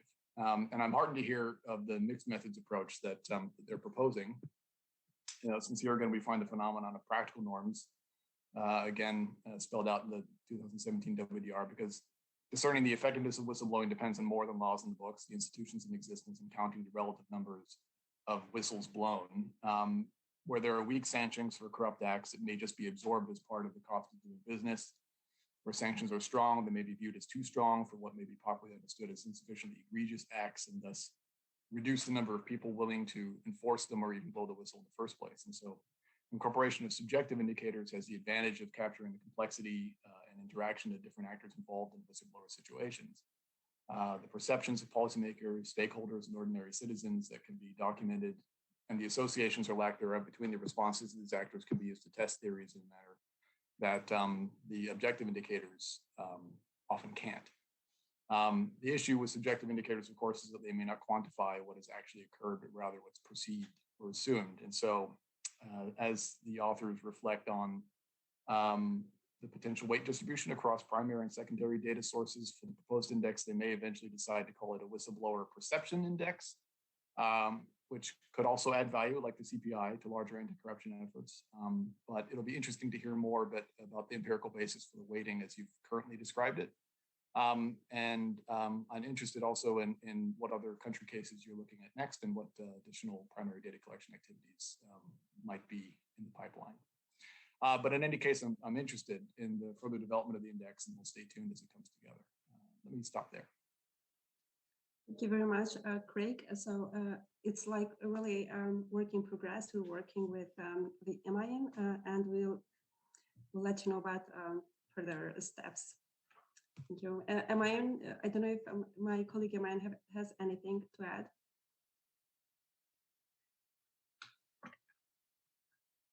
Okay. Thank you.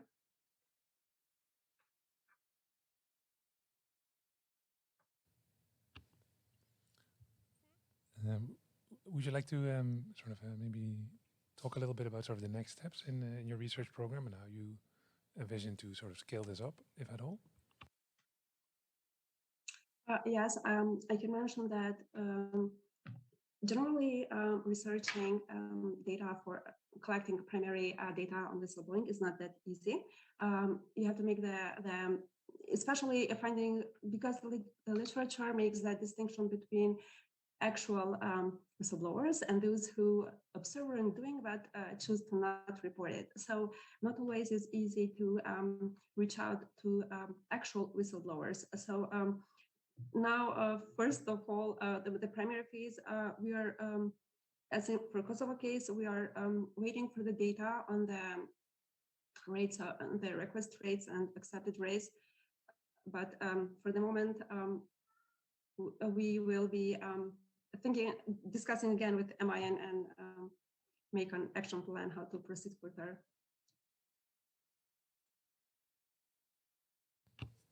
Okay, thank you very much.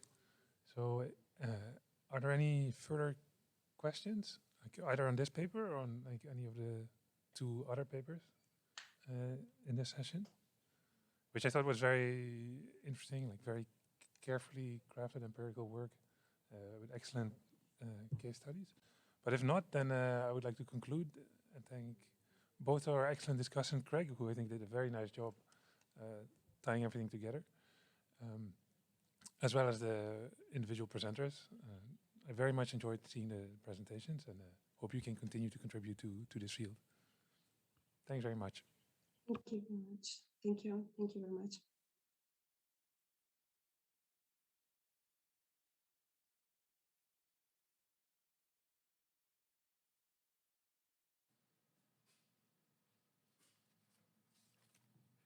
Thank you very much, everyone, for that engaging final session. And we'll wrap up here and reconvene tomorrow morning, 8 o'clock Washington, D.C. time. We finished 3 days of the symposium, one to come.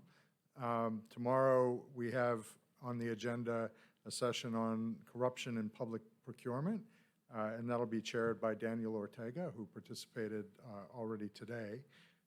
We'll also have a presentation by some of our World Bank colleagues, Francesco Racconatini and David Bernstein, on assessing laws and regulations to undo state capture.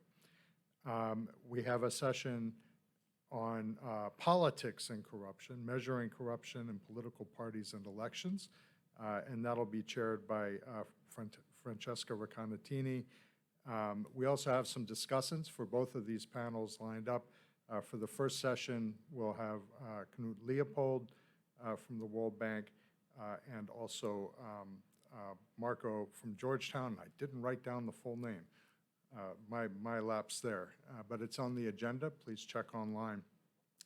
And Camilo Cetina, who we've already met from CAF, will be a discussant for the second session on politics and corruption.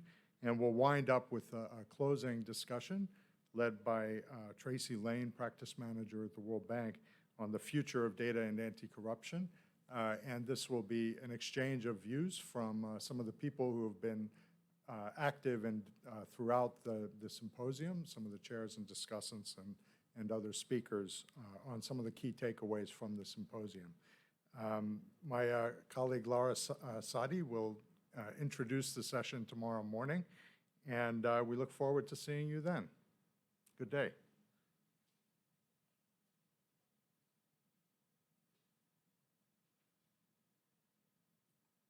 Thank you very much.